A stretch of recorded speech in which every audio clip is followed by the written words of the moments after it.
Was, of course, it was cooking, Greg. It was indeed. I'm glad to hand it over to you. You can have my voice if you want, this croaky voice. You're okay. I had that last week. Thank you very much indeed, Canas. It's just after 9 o'clock. The 9 till noon show coming your way after we get a news update now from Catherine Gaffney. Thanks, Greg. Good morning. The once-off fuel allowance payment of €125 will be paid to social welfare recipients from today.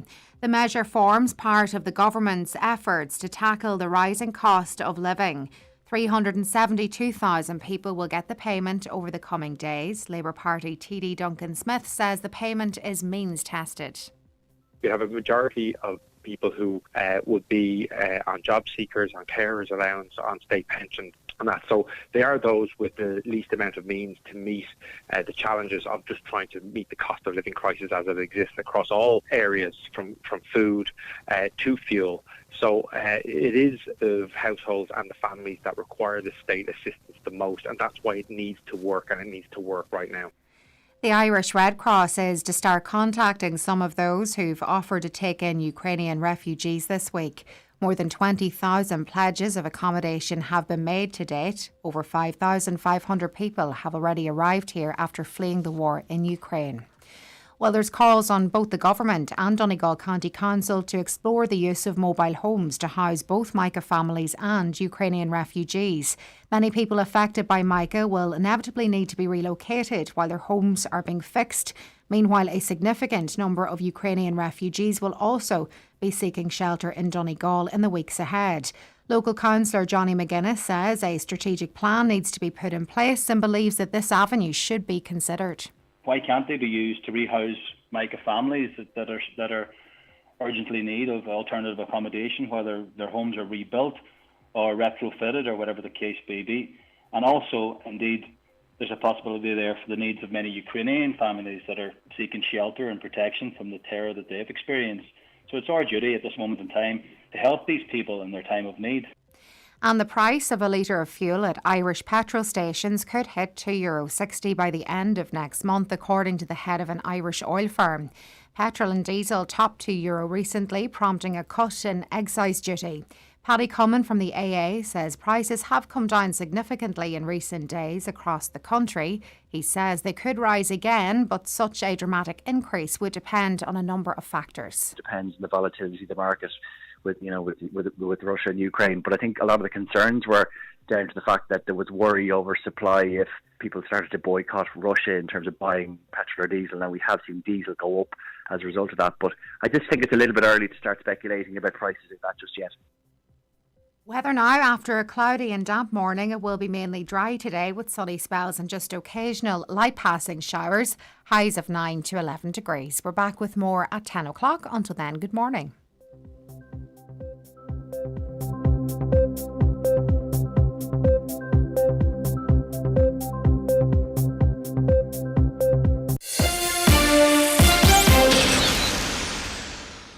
Travelling soon?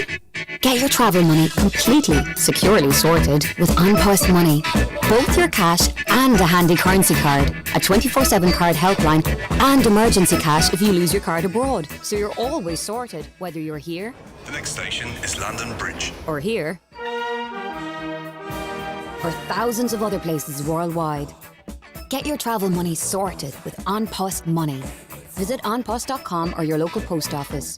T's and C's apply. OnPost Money Currency Card is issued by PPS EUSA, pursuant to licence by MasterCard International. PPS EUSA is authorised by the National Bank of Belgium and is regulated by the Central Bank of Ireland for conduct of business rules.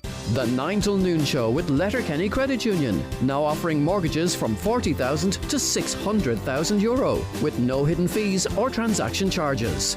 Letterkenny Credit Union, 9102127.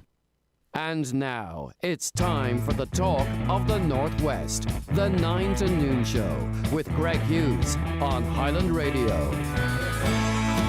A very good morning. You're welcome along to another week of the 9 till noon show here. It's Monday the 14th of March. I do hope you well. It's a shorter week this week, of course, isn't it? Because Thursday and Friday are bank holidays. But anyway, be that as it may, we'll crack on. The lines are open for you this morning. Michaela is answering the phones and taking your calls today on 07491 25,000. If you want to react to what we're talking about or raise your own issues, tell us a story, whatever you want to do to use that number, do so. WhatsApps and texts, they come in on the usual line, 086 60 25,000. And of course, you know, we have people listening right across the country and across the world. You can use those very same numbers to stay in touch with us. And if you want to watch the programme, you know what you can do. You can go onto our website, highlandradio.com. You'll see the watch live icon there. You can watch in your browser, or if you prefer, go directly to YouTube or Facebook, Highland Radio Donegal, or Highland Radio Hub, and you can watch us there. Right, okay, as I say, plenty to come on the programme this morning, so let's crack on with a look at what's making the pages of the newspapers today. We'll start with the Donegal News. Gardaí across the entire country have been told no annual leave will be granted during the summer's Donegal rally. The command has been issued in a bid to head off a repeat of last year's shameful scenes, which resulted in more than 50 arrests. We'll see if any lessons have been learned in terms of organisation or planning or policing. We'll see. As I say, it's not just all down to the Gardaí. Or will we be back again having the exact same conversations, the only difference being a year has passed. Let's see. I'm not that optimistic, but I hope things might be different. Over 3 days in June, hundreds of motorists, many in modified vehicles, descend on the county despite the cancellation of the official Donegal rally. That was last year. A resident spoke of being intimidated and terrified during a weekend of revving engines, speeding cars and dangerous manoeuvres. The sheer scale of the unauthorised gathering is said to have caught An Garda Síochána by surprise, even though it was being flagged extensively on social media, as were events in Bundoran and elsewhere, and yet still there seems to be some element of surprise when they come to pass. The Irish Independent, the US last night warned Russia it would face NATO's full force if attacks on Ukraine strayed beyond the border after Vladimir Putin brought his war to within 25 kilometres of Poland with a massive strike on foreign fighters. And of course, Putin seen them as legitimate targets. That being said, or if there happened to be a stray missile, I do believe there is a de-escalation system in place whereby it doesn't automatically trigger a reaction or a worst case scenario, that there is groups of people from both sides that are charged with finding out exactly what happened, in other words, not to be able to de-escalate the situation if that is possible, rather than it just leading to you've done that to us, we're going to do this to you. In what one survivor described as hell on earth, the Ukrainian base used for training foreign volunteers was pulverised by Russian missiles yesterday morning, killing at least 35 and injuring more than 130. Russia boasted it had killed up to 180 foreign fighters and destroyed a cache of weapons donated by the West after using long-range missiles to target the base near Lviv. And of course, what they also did is sent a message to Europe that they have missiles that they can send great distances as well.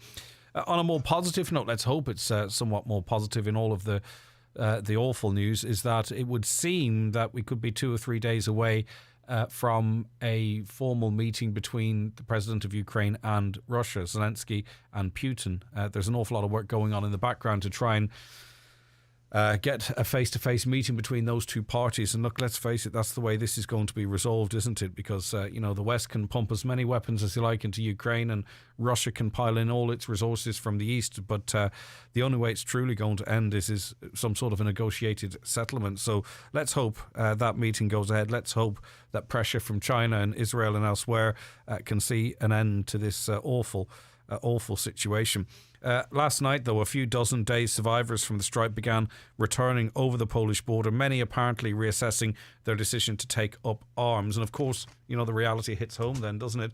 But also, on another level, of course, many people, Ukrainian people, will have fled the centre and east of Ukraine to take up shelter in relative safety of western Ukraine. And what Russia has also said effectively is, in their actions, is that nowhere in Ukraine is safe. So I imagine we'll see even more people from other parts of Ukraine that had taken up in the west, deciding right now is the time to cross into Europe. In the Irish Times this morning, people who choose not to declare themselves either male or female in this year's census will have a will have a biological sex assigned to them on a random basis, the CSO have said. In advice on its website for answering questions in the forthcoming census on Sunday, April 3rd, the CSO has updated its position on how it will treat people who opt not to describe themselves as either male or female. The fact that the census will not ask people about their gender identity, but will ask them about their biological sex, is something that the CSO is aware is a sensitive issue for a minority of people. The spokesperson, said that the random allocation of sex to those who choose not to declare themselves as male or female would not have a statistical impact. That being said, it probably was an opportunity, was it not, to sort of ascertain in a more detailed way how people might identify themselves, and I presume that helps to form policy but anyway, they've decided that we'll just do it randomly. In advice on answering census questions on its website, the CSO said that almost all information in a census is analysed by age and sex. Elsewhere in the front of this paper, concerns have been expressed around the potential for St. Patrick's Day festivities to further encourage the spread of COVID infections as cases continue to rise, with the number of hospitalised patients set to exceed 1,000 again. Yesterday, there were 957 patients in hospital with the virus, up 62 on the previous day. This is the highest figure since mid-January. That being said, at the moment, the number in ICU remains low, stably low at 41. But it's absolutely everywhere. Everyone's getting it. Everyone's either got it, getting it, or either got it or going to get it, it would seem. And some people multiple times. It's hard to know. Right, okay, so obviously there is a 4 billion fund which has been set aside by government to deal with COVID, a contingency fund. And the Irish Daily Mail tells us this morning that the Taoiseach has said the government will use part of that fund to pay for health service, education and housing for up to 100,000 Ukrainian refugees. It won't go very far, though. Micheál Martin confirmed at a London press conference yesterday that the government can extract the remainder of the contingency fund that was created by last October's budget. Ireland has so far accepted 5,500 Ukrainians, but it is estimated as many as 100,000 could eventually seek shelter in this country. Mr. Martin also told journalists he will speak to his family about providing accommodation for Ukrainian refugees at his properties. He was asked by the Irish Daily Mail whether the COVID contingency fund could be used, and he says yes. I didn't realise he had multiple properties. He's been around the place, says Mr. Martin, and he's been doing so at your expense, €15,000 in airfares. The Irish Daily Star tells us the government was forced to shell out thousands of euro to fly Taoiseach Micheál Martin around Europe over the past week because the creaky old government Learjet has been deemed unreliable. The Star has learned that civil servants hired a Sensa Citation CJ3 business jet to ferry Mr. Martin to talks in France on Thursday and then on to England, where he is spending several days on functions related to St. Patrick's Day. That's cost €15,000, which is nice for some to be flown around in a Learjet. Is that what you would expect to happen? Is that how the Premier of a country should travel? Or do you think, given the times that are in it, perhaps maybe he could have used one of the many scheduled services that are available?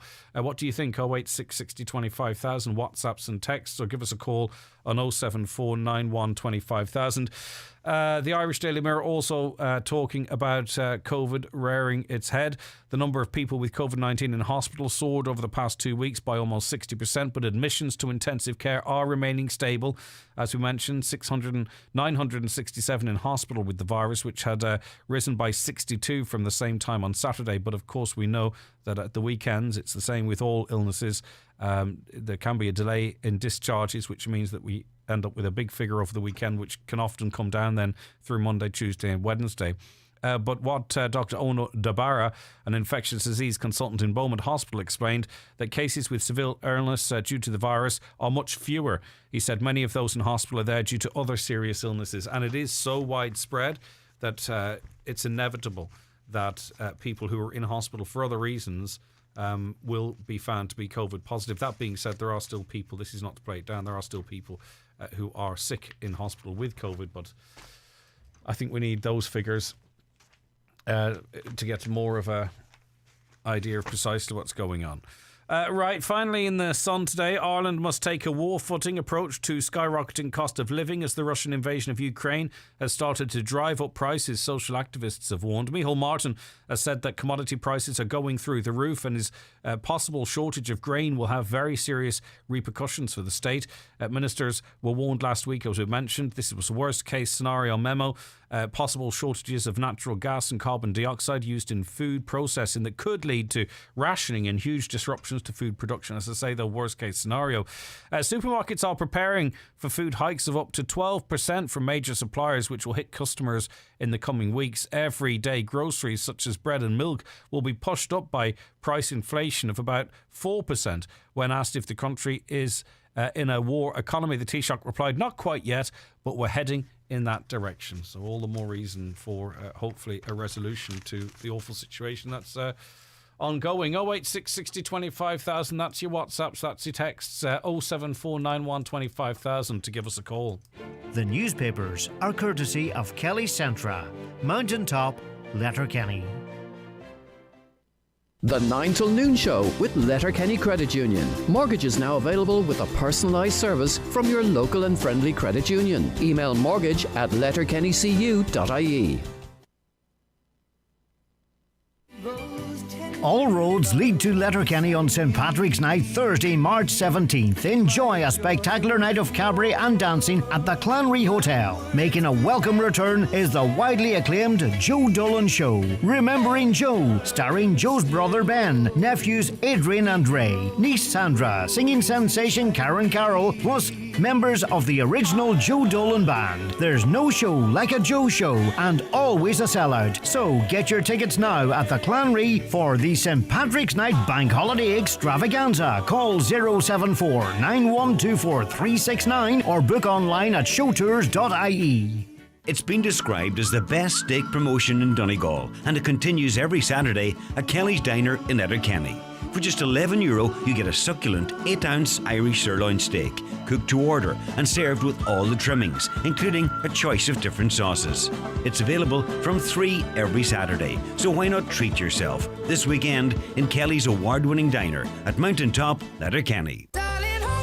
This summer, holidays are go with Jet2 Holidays and Atlantic Travel. So go explore your sunny favourites with hundreds of free child places available. Ask the experts at Atlantic Travel about your next Jet2 holiday by calling 074 912 6193. And book now with just a £60 deposit per person. Jet2 Holidays. Package holidays you can trust. Subject to availability and conditions.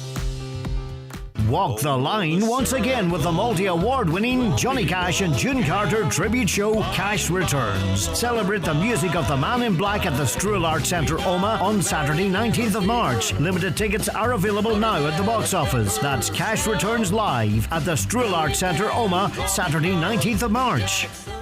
It's 2022 and the Star are here to bring the Cheltenham Festival to you. First up, our free glossy 48-page preview magazine to get you in the winning mood. David Conlon talks to Henry de Bromhead and those who know him about the trainer's rise to the top, while Brian Flanagan tracks down the Irishman who won over €1 million on a single Cheltenham bet 10 years ago. We've the inside view on Gordon Elliott's runners, plus starman Davy Russell is ready for the festival roar once again. Your free bumper Cheltenham preview magazine today, only in the Irish Daily Star, bringing Cheltenham 22 to you. Okay, now we're going to be talking about another concern over safety through one of our villages here in the northwest. This time it's Dookery Village. Megan McDermott is chair of Cumman Forbeth and Dookery and joins us on the programme now. Megan, thanks for joining us. Good morning, Greg. Thanks very much for having me on this morning. Right, describe the situation as you see it from a safety perspective in Dookery Village at the moment. What do we witness? So last Sunday, a lady got injured when she was walking home from Mass while using the footpath. The lady had to receive medical attention, and she was really shook up about the incident. I suppose this incident happened outside the church. Our church in Dookery is roughly about 500 metres from the village, and the footpath I'm talking about stretches from the village to the chapel. There's no surface on the footpath. It's in a shocking state, and it's been like this for a very long time. So that's Do you know that, Megan, was this footpath constructed correctly to begin with, and then it's deteriorated over time and needs to be resurfaced, or was it never finished properly in the first place, I wonder? Well, I suppose at the time, as I said, it's been like that for a very long time. Yeah. And, you know, I suppose at the time it was, you know, done correctly, but just over time it's never been looked at since, and it's never been. We need a renewal of it, if you know what I mean. Mm-hmm. So. And do you find? Do we know if?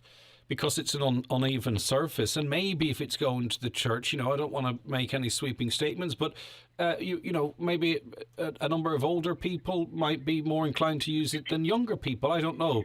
What I'm trying to get at, are they inclined to step out onto the shore surface of the road and off the footpath, and then present themselves with even further danger, I wonder? Yeah, well, this is it. You know, the elderly, in my opinion, feel isolated from going for that wee walk or going to the church.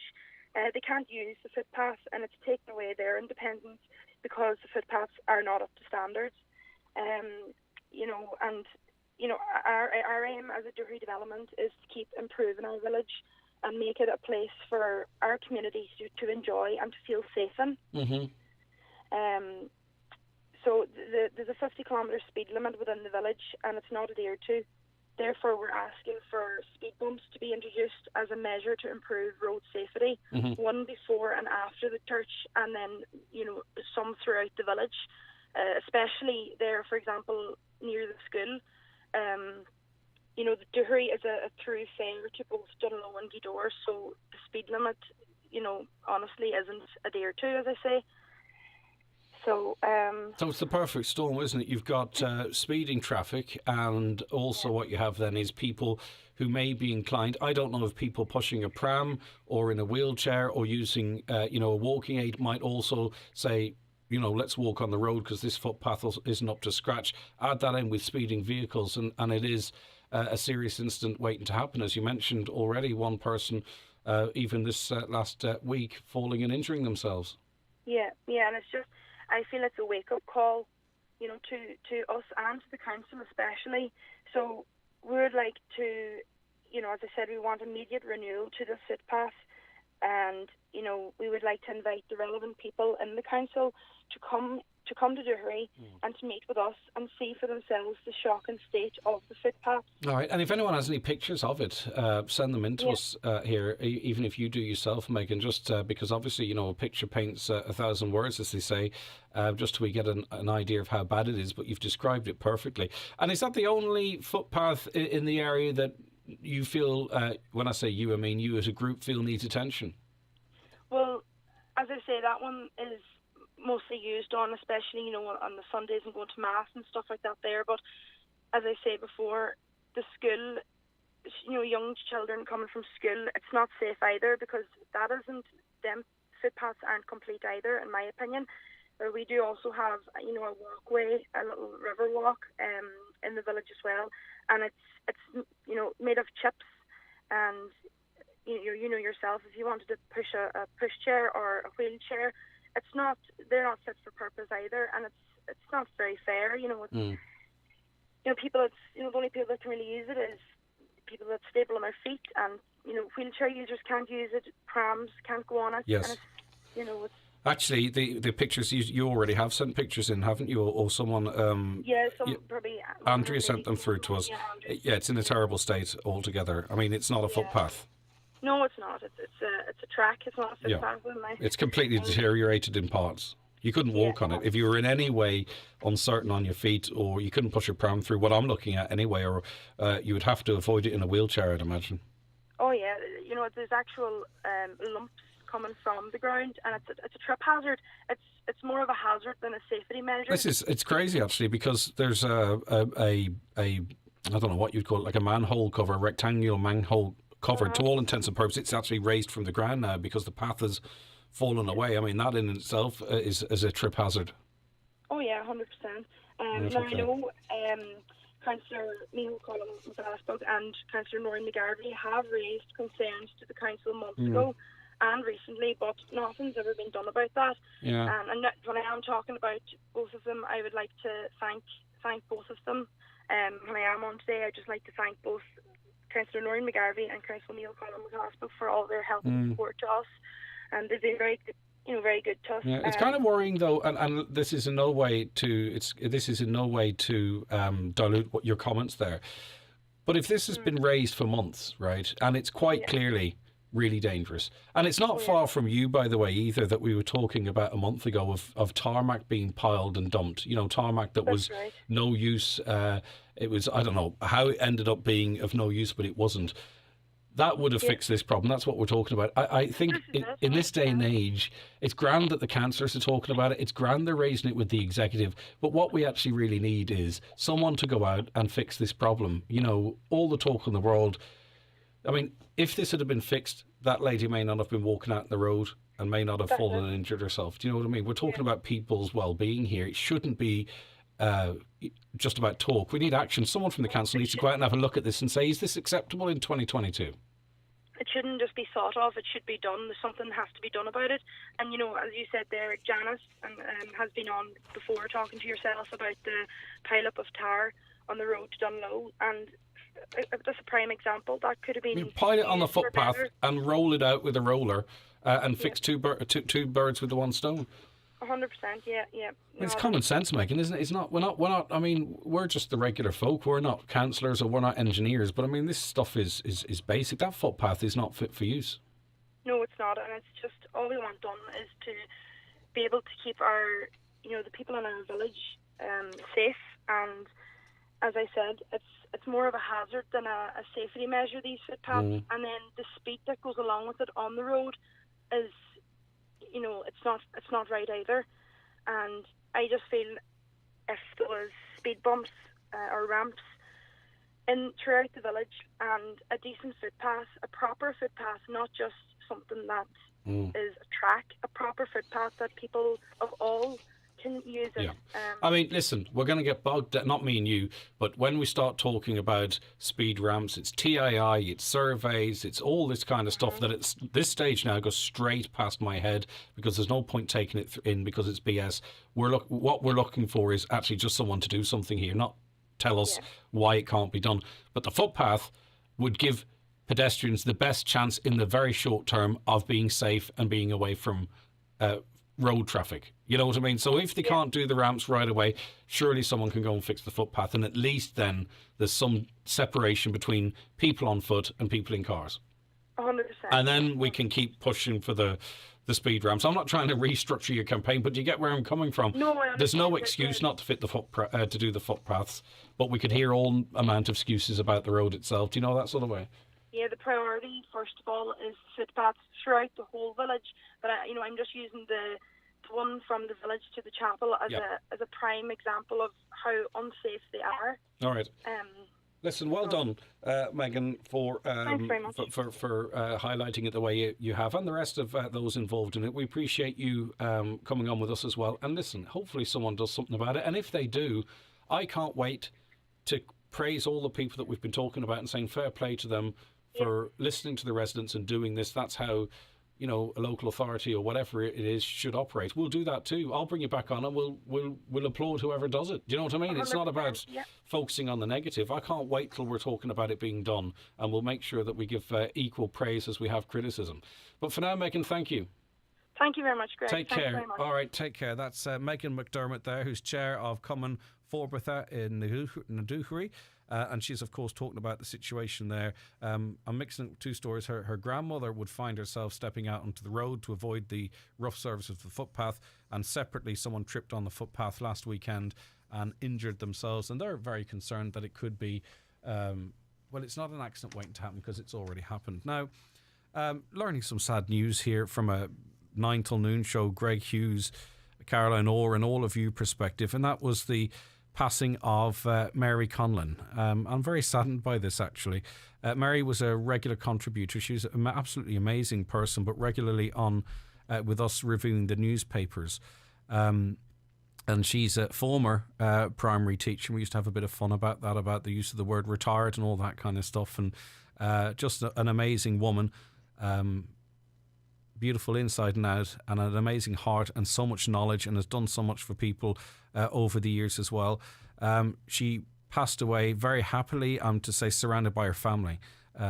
because I know they loved her greatly, and she would have got great comfort from that. She's survived by her husband Vincent, her daughter Darina, son Paul, son-in-law Seamus, daughter-in-law Michelle, grandchildren Sifra, Afrik, John and Ryan, sister Margaret, brother Joseph, sister-in-law Gabrielle, Nora and Detta, nephews, nieces, extended family and friends, and all devastated, I am sure, today, as is anyone that knew her, as we are here.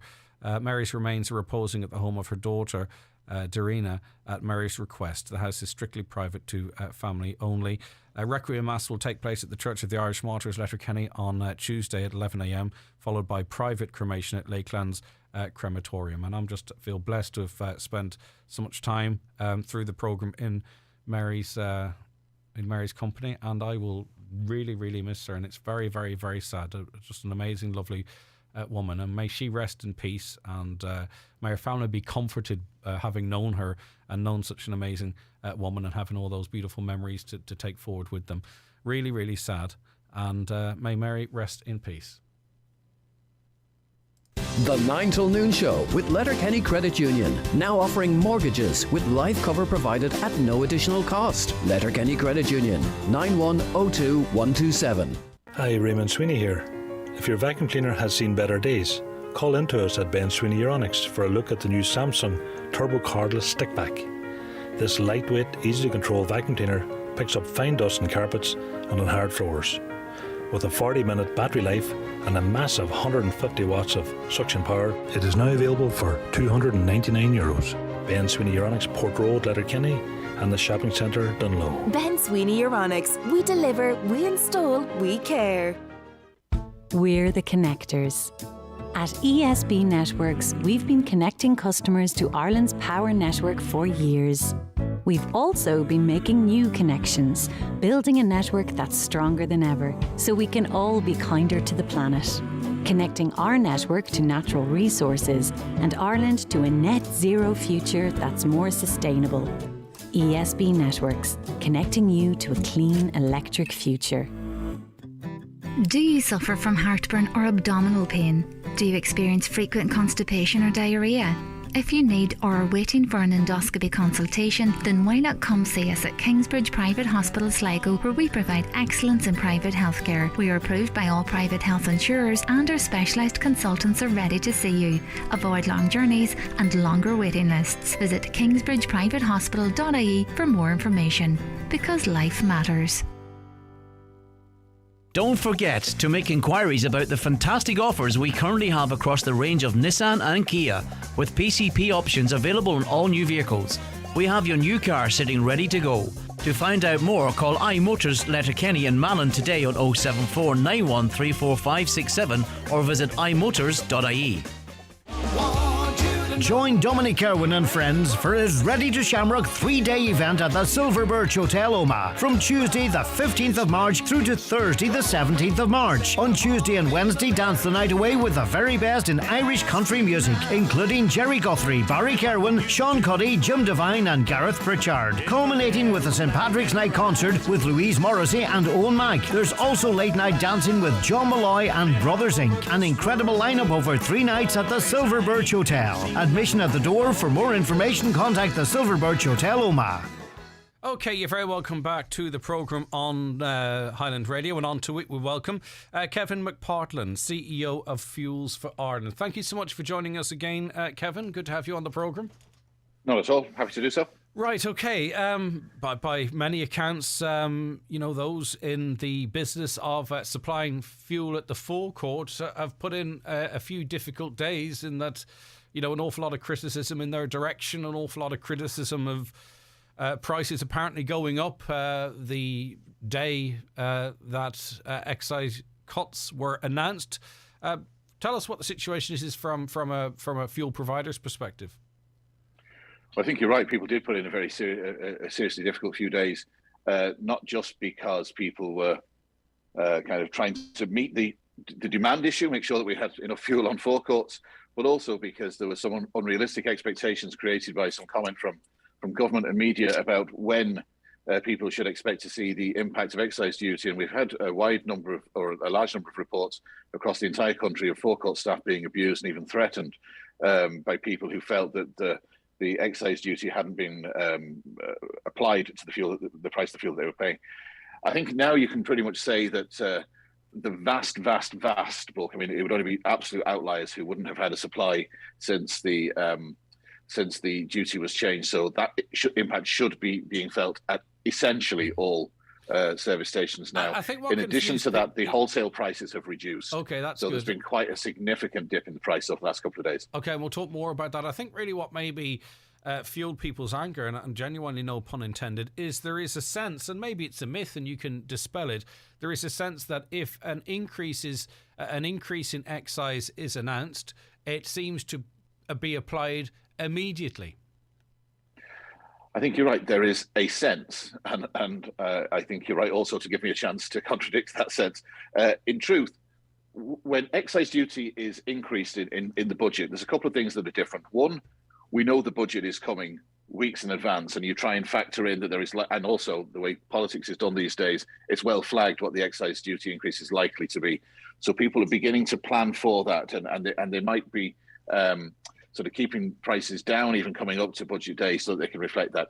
Also, it does take a couple of days even then to wash through the system entirely, so that not every garage will be applying it straight away. The other thing is, because people know that the excise duty is going to change, they tend to run their stocks down so that they can reflect the change quickly. None of those things were the case in relation to the announcement last week when the government announced reductions in the excise duty on both petrol and diesel.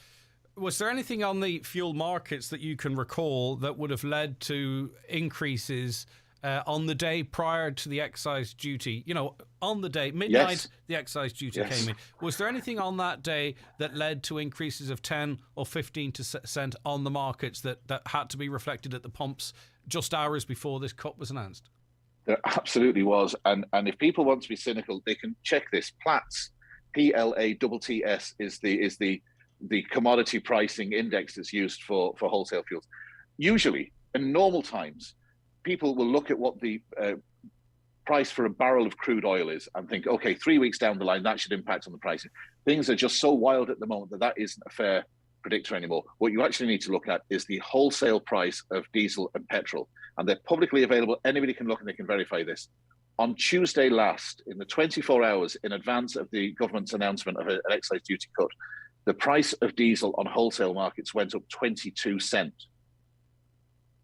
That's verifiable. It's out there. Anybody can see that that wants to go and see it. So yes, there absolutely was something on the markets that we can point to that shows why prices had that steep increase. Equally, they can look at Platts for Thursday and Friday of last week and see the price coming down and notice that has been reflected on the price they're paying this morning. So if you have the leader of the country, Micheál Martin, talking about price gouging, and we had a minister on here that said the same thing was happening and that an inquiry needs to be set up, that people need to see what's going on. You've got Pierce Doherty of Sinn Féin, the biggest opposition party, making the same charges. And of course, then you have people at the pump taking the abuse for this, right? There's a communications or language problem going on here, isn't there? That I mean, we are the public, right? And we can only presume. Someone's not telling us. So there's a serious communications breakdown somewhere, and it is the forecourt workers that are getting the abuse on this. I completely agree with you.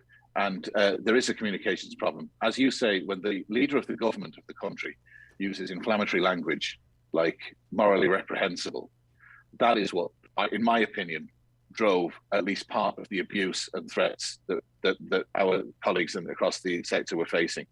There was a lack of understanding, and let's be charitable and say there was a lack of understanding rather than any deliberate intention to mislead the public. But that in itself is very worrying.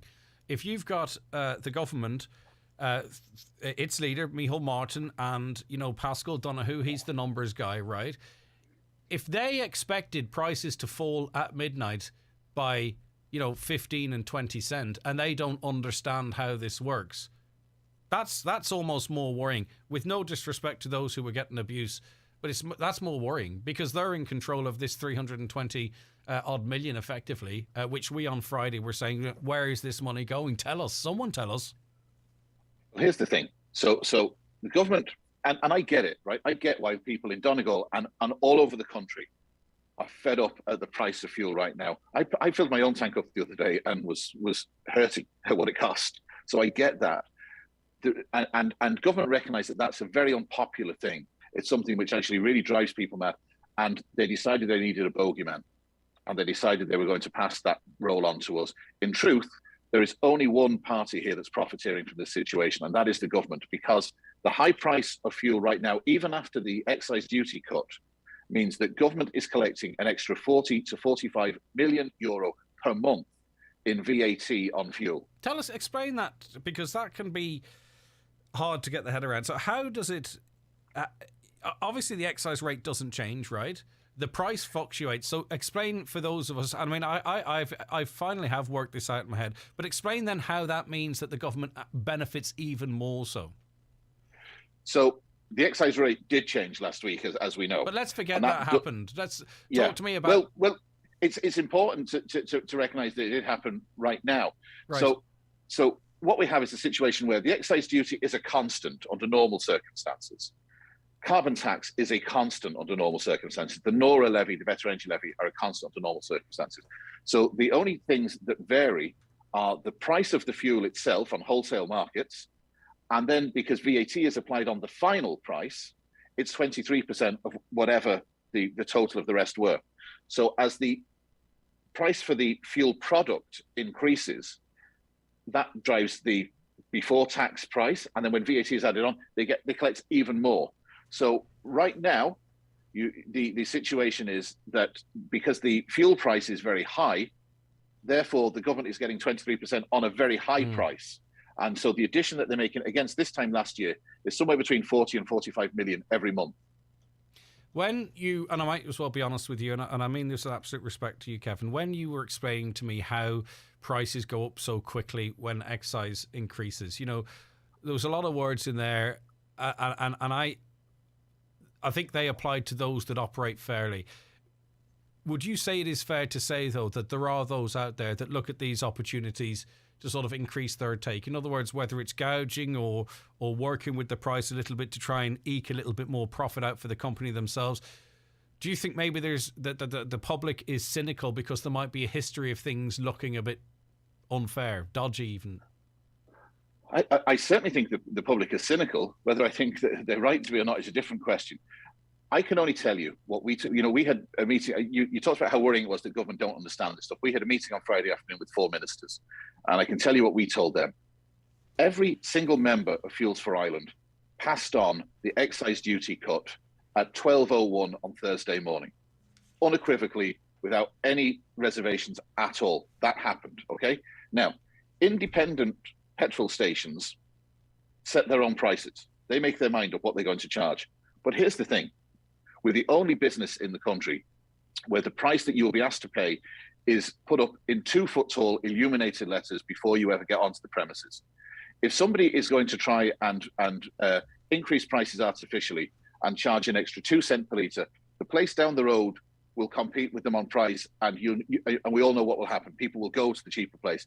This is, in that sense, it keeps that business incredibly tight in terms of margin. Right, so someone's texting in saying, well, if this is the way it is, how come we saw 2 price changes in some garages in the same day? Presumably, then they're looking at other people's boards and they're going, right, we're going to have to adjust ours to try and get some sort of competitive advantage, and maybe there's lots they have to consider.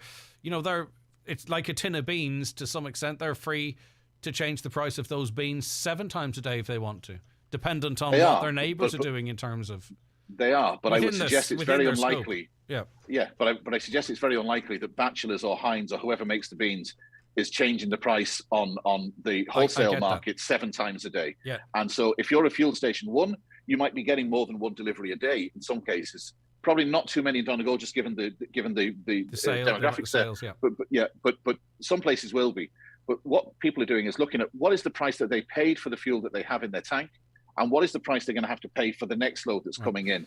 And they are moving prices around. Where can we see the wholesale fuel prices? You mentioned that they're publicly available. Platts is the name of the agency, PLATTS, and that's it's widely available on the internet. You can see those wholesale prices, and you will see the impact of Platts prices on fuel prices with a 48 hour lag or perhaps a little bit longer over the weekend. 2 working days lag. And are you seeing any trends at the moment? You talked about prices have come down. There's still some uncertainty. I mean, obviously, the UAE deciding that they have a role in this affects things. I mean, how long it takes for it to filter through and all that, we just don't know. In terms of the amount of fuel that's available for Ireland, and you know, as much as we can look at where costs are going, what do you predict over the next? As much as you're comfortable in, and we're not holding it to it. We're trying to sort of get your expertise, but we're not going to, you know, come back to you and say you said this. Yeah, look, it's and even if I did have some great insight, and I don't, I wouldn't be in a position to share it because it would be seen as pricingly. What I can tell you is that just looking at those wholesale markets, prices came down at the end of last week. They look like they're roughly stable today. So it looks like we should stay at the level. I mean, I know. As I say, I filled my car up a couple of days ago, and the price went down 18 cents the day after I filled up in the station that I went to. So you are seeing those drops reflected on the pump prices already. Hopefully, there will be nothing that will change things too dramatically in the near future. But equally, I don't see anything on the immediate horizon that looks like it's going to dramatically increase the volume of fuel that we can get in, and therefore reduce prices. Do you think Micheál Martin owes your members an apology? I think you should either clarify the remarks that were reported, and if you did say them, now that the government has a little bit more information, a bit more knowledge, I think it would be appropriate. And I think he might want to, I don't care whether he apologises to me or not, but he might want to apologise for the people who are standing behind the forecourts in Ballybuffet this weekend who are getting abuse and insults from consumers because they had been told by the leader of the country that people were profiteering from a war, which is an appalling thing to say. Okay, listen, thank you very much for your time. I appreciate it. That's Kevin McPartland, CEO of Fuels for Ireland, and we were hoping to speak to Kevin on the day of this announcement and also on Friday. Unfortunately, he wasn't available because he had other commitments, so it took until Monday for us to get him on. What we want is knowledge, don't we? You know, but in the vacuum of information, and some people might go, he would say that, wouldn't he? But in the absence of information being given to us, we can only speculate, can't we?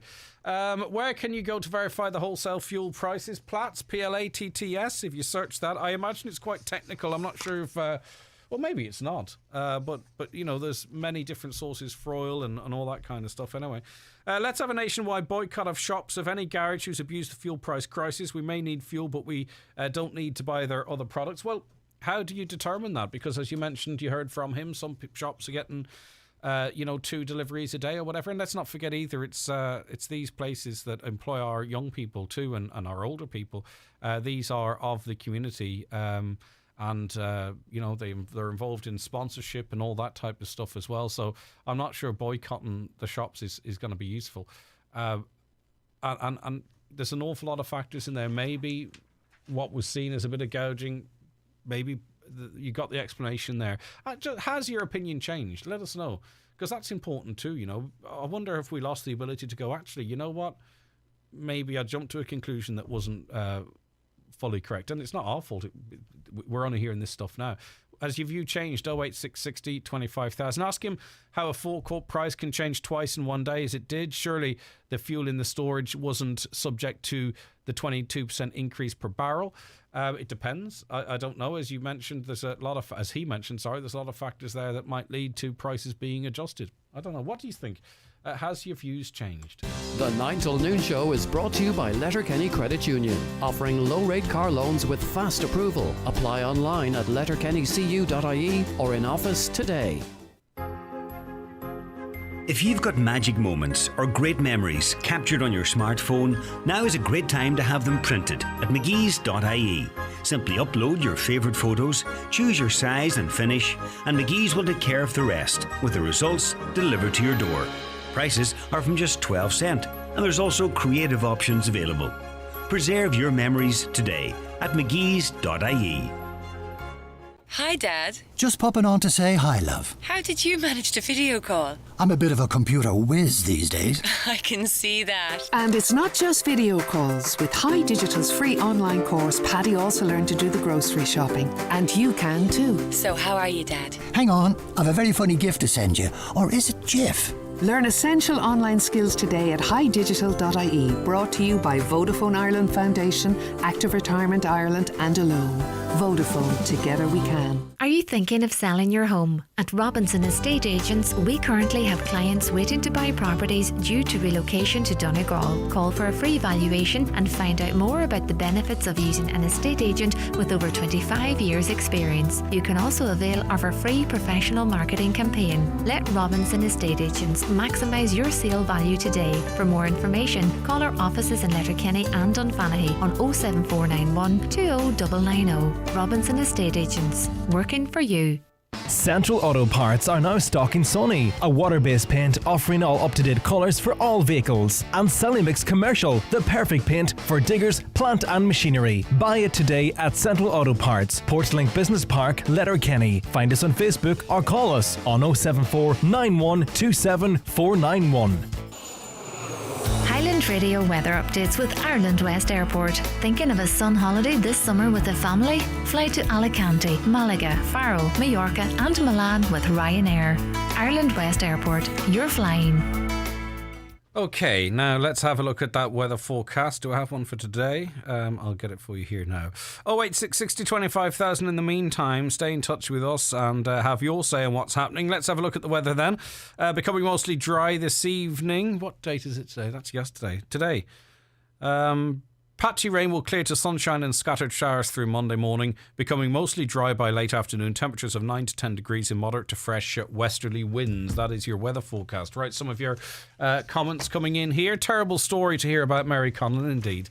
I didn't know her, but felt like I did from listening to her on With Yourself, Greg. She seemed like a real lady. My thoughts and prayers are with her family. Yes, indeed, and that's what she was. And it just reminds me of, we've all experienced loss, I think, well, many people have, and just amazing, great, intelligent, insightful voices and opinions that you might not hear again. It's very sad.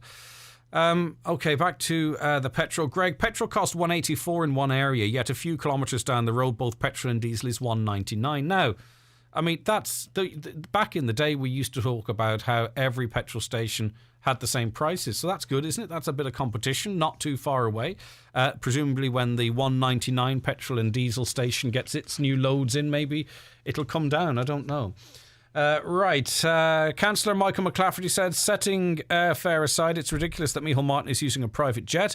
The jets aren't even that old. If someone's car breaks down, it gets fixed. But Ryanair, Aer Lingus, they're flying to France and from France to England, aren't they? Or is it unrealistic to expect the leader of the government to be flying Ryanair or Aer Lingus? Right.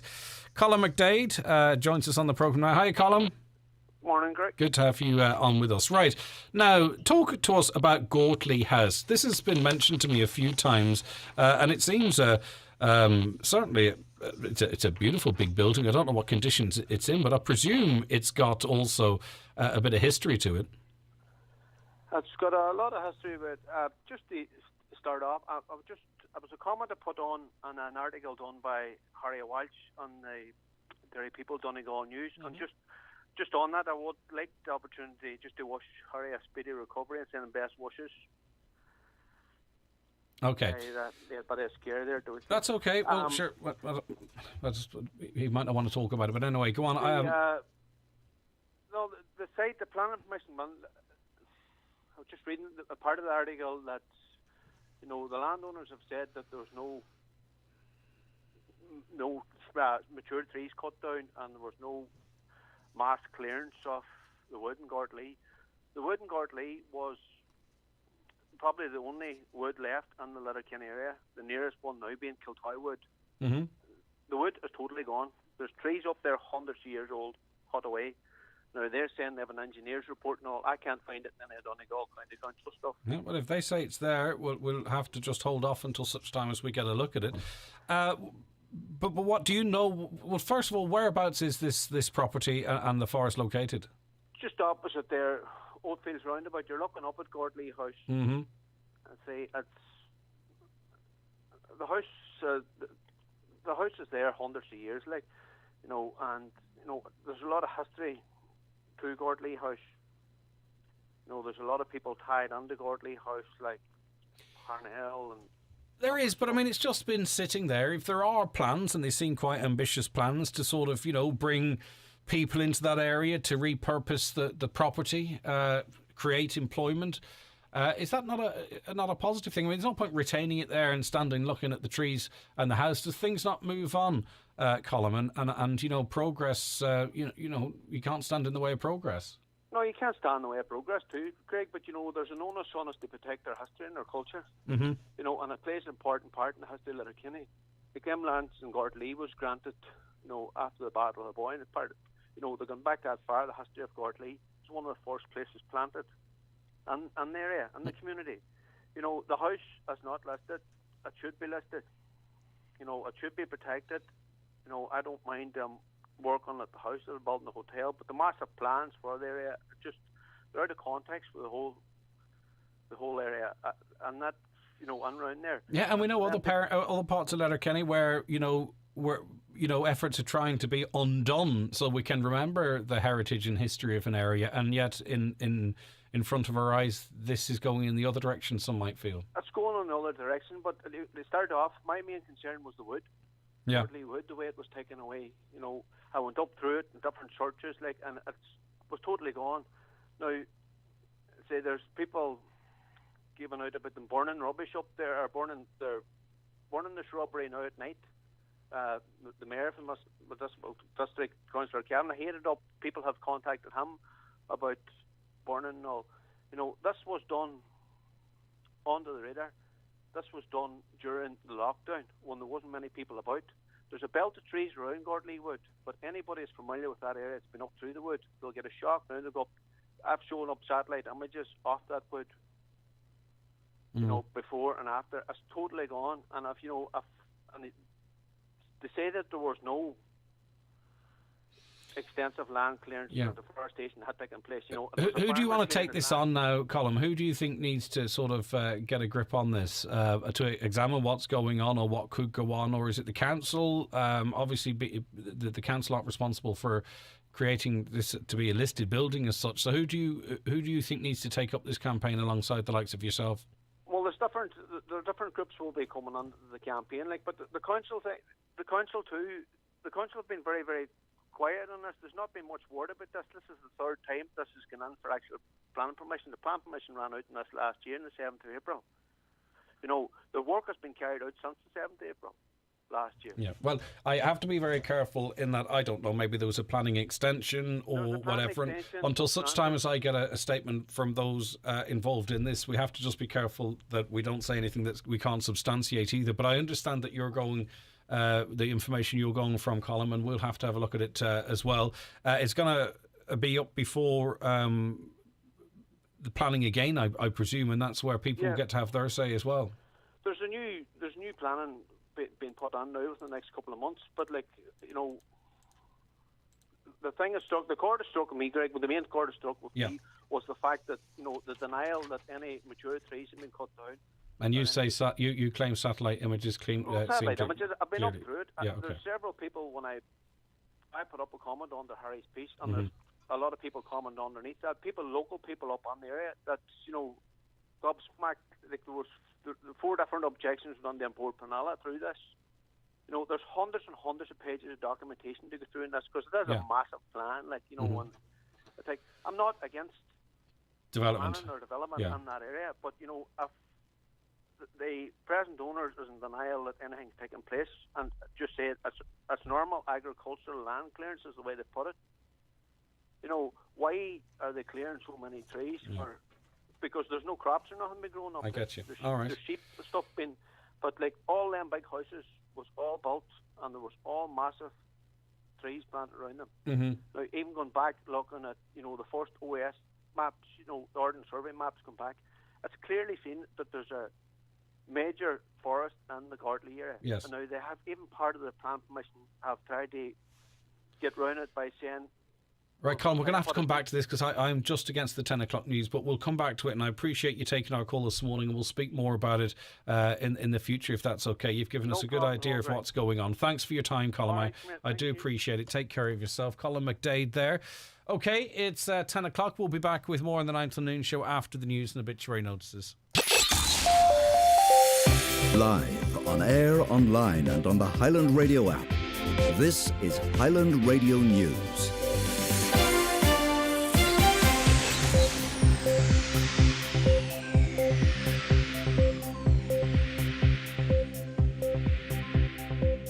Thanks, Greg. Good morning. Ireland is on high alert for cyber attacks from Russia.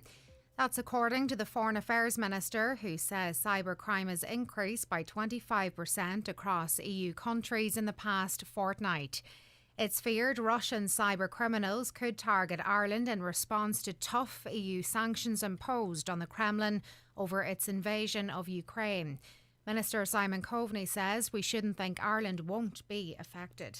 Well, we're certainly on high alert for cyber attacks right now. We know that in the last 2 to 3 weeks, cyber attacks across the EU have increased by 20-25%. I mean, there seems to be a view that's held by a very small number of people that by being neutral and staying out of conflicts like this, that all of a sudden Ireland won't be threatened. I think that's very naive. The once-off fuel allowance payment of €125 will be paid to social welfare recipients from today. The measure forms part of the government's efforts to tackle the rising cost of living. 372,000 people will get the payment over the coming days. Labour Party TD Duncan Smith says the payment is means tested. We have a majority of people who would be on job seekers, on carers allowance, on state pension and that. So they are those with the least amount of means to meet the challenges of just trying to meet the cost of living crisis as it exists across all areas, from food to fuel. So it is the households and the families that require the state assistance the most, and that's why it needs to work, and it needs to work right now. There's calls on both the government and Donegal County Council to explore the use of mobile homes to house both Mica families and Ukrainian refugees. Many people affected by Mica will need to be relocated while their homes are being fixed, and meanwhile a significant number of Ukrainian refugees will also be seeking shelter in Donegal in the weeks ahead. Local councillor Johnny McGuinness says a strategic plan needs to be put in place and believes that this avenue should be considered. Why can't they be used to rehouse Mica families that are urgently in need of alternative accommodation, whether their homes are rebuilt or retrofitted or whatever the case may be? And also, indeed, there's a possibility there for the needs of many Ukrainian families that are seeking shelter and protection from the terror that they've experienced. So it's our duty at this moment in time to help these people in their time of need. Donegal consumers spent the most money in pubs in February. The county recorded the biggest increase in pub spending last month. Nationally, over €1.6 million a day was spent in pubs during February. A new AIB survey shows it's an increase of 49% compared to the previous month as hospitality restrictions eased. However, in Donegal, pub spending was up 60% on January. Serious concern has been raised over pedestrian safety in Duherry Village. It's been claimed that there have been several near misses due to the current state of the footpaths in the village and the speed some motorists are travelling. An elderly resident also sustained a severe injury after falling on the uneven surface recently. Speaking on today's 9 till noon show, chairperson of the Duherry Development Association, Megan McDermott, says urgent attention is needed to the infrastructure for the well-being of the local community. All we want done is to be able to keep our, the people in our village safe, and it's more of a hazard than a safety measure, these footpaths. And then the speed that goes along with it on the road is, it's not right either. I just feel if there was speed bumps or ramps throughout the village and a decent footpath, a proper footpath, not just something that is a track. And the Taoiseach's annual St. Patrick's Day trip to Washington, D.C. begins today. Micheál Martin will fly to the US this afternoon for a week of diplomatic engagements culminating in the meeting with President Joe Biden on Thursday. The war in Ukraine will be high on the agenda, along with the long-standing issues facing the undocumented Irish in America. Taoiseach Micheál Martin says there's lots for the two leaders to discuss. It's an opportunity to reset the Irish-US economic relationship and how that's maturing and evolving in respect to the number of Irish companies who are investing in the US, creating jobs in the US, and of course the American multinational companies who make such an enormous contribution to the Irish economy.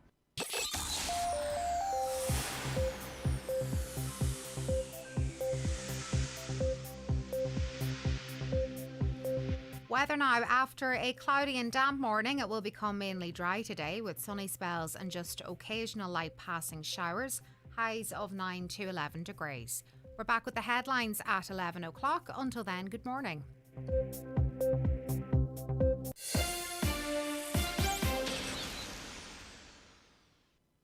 The obituary notices for Monday morning, the 14th of March.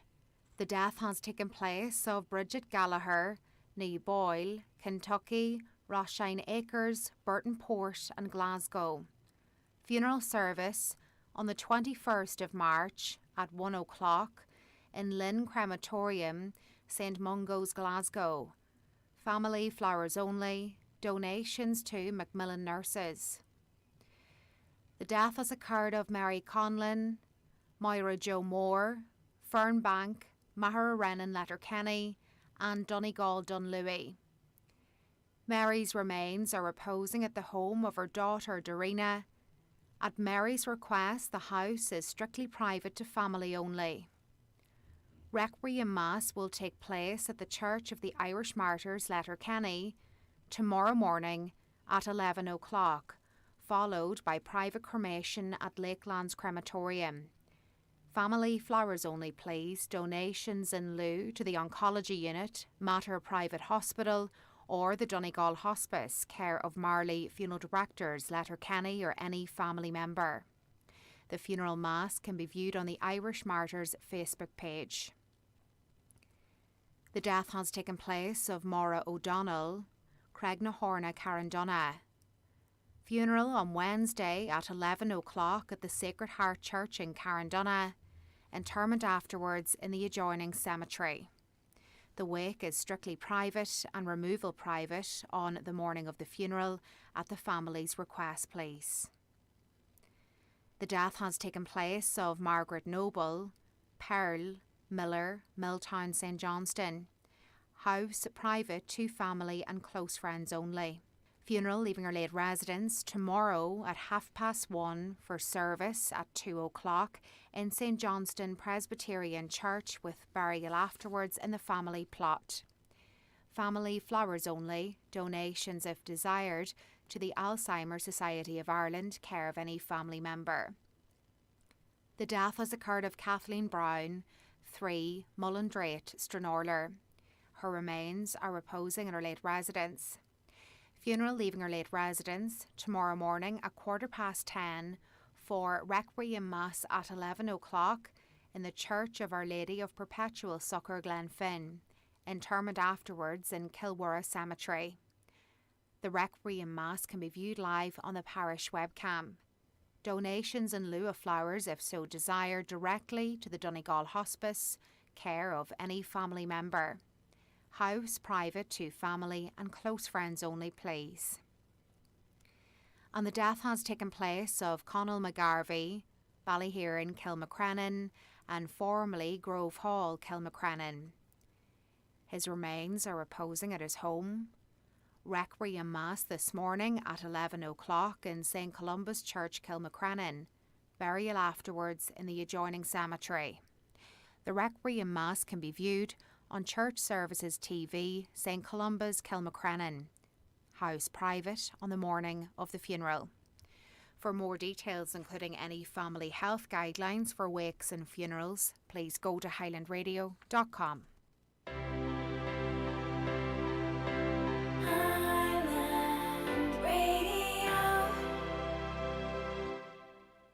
With all the stories that matter across the Northwest, it's Greg Hughes on the 9 to Noon Show on Highland Radio. And you're very welcome back to the programme. We're into the second hour now. Lots to come between now and 12. Stay right where you are, including your comments. Greg, I'd like to know how many of our politicians, our millionaire landlord politicians are leading from the front by opening their homes to refugees. Probably have to wait until they return from their taxpayer-funded St. Pat's Day trips before we get an answer from them. I was contacted by a friend yesterday who was looking to rent a house in Letterkenny that they saw advertised on a website, and they knew I lived in the area. They were seeking €1,000 deposit and €500 per room. I explained I didn't think this was true and someone was using the house as a scam. When I checked with both the house owner and the person on the website, I discovered he was using Google Maps to get a photo of the house and it was a scam.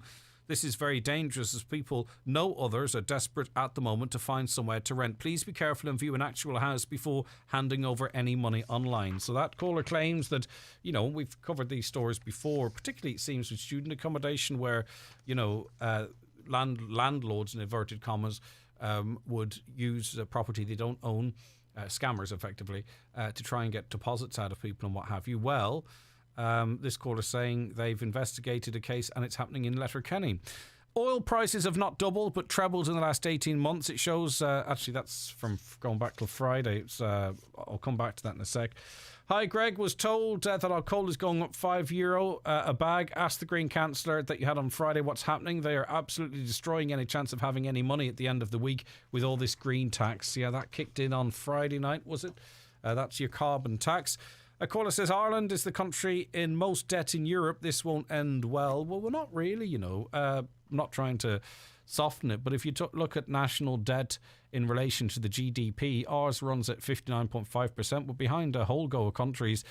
Greece, 205%. Italy, 155%. Portugal, 133%. Spain, 120%. Cyprus, France, Belgium, Croatia, Austria, Slovenia, Hungary, Germany, Finland, Slovakia, all ahead of us in terms of their indebtedness, their national debt.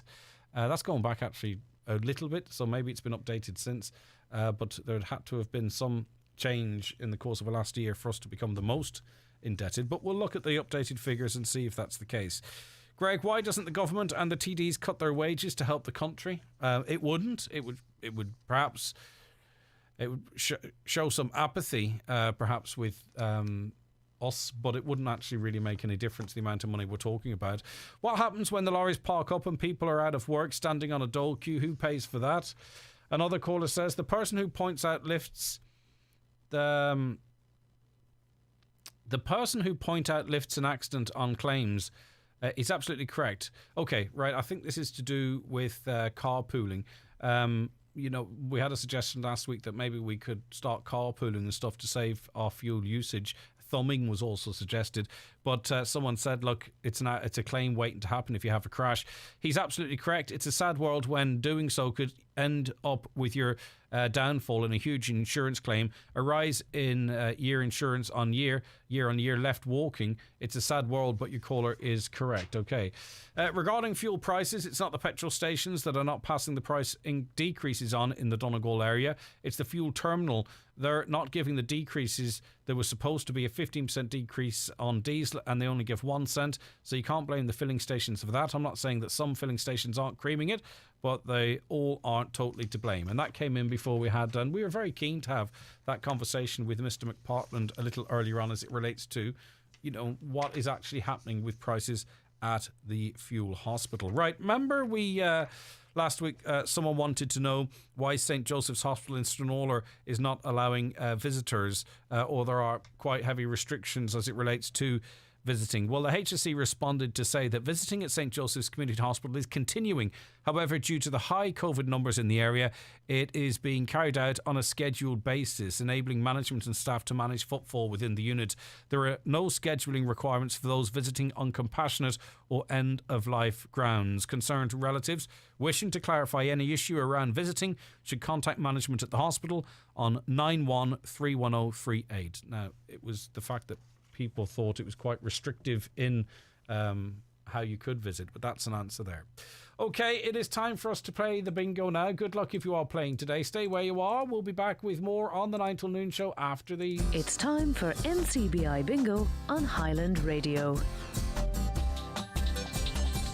It's Monday the 14th of March. You're playing on the green sheet. The reference number is S11. It's game number 11. The numbers are 14, 39, 16, 11, 85, 4, 9, 64, 52, and finally 25. Phone your claim to 91048333 before 8 tonight. leaving your name, contact number and the name of the shop where you purchased your book, and we'll call you back the next working day. Get all your NCBI Bingo information at highlandradio.com. The 9 till noon show is brought to you by Letterkenny Credit Union, offering low-rate car loans with fast approval. Apply online at letterkennycu.ie or in office today.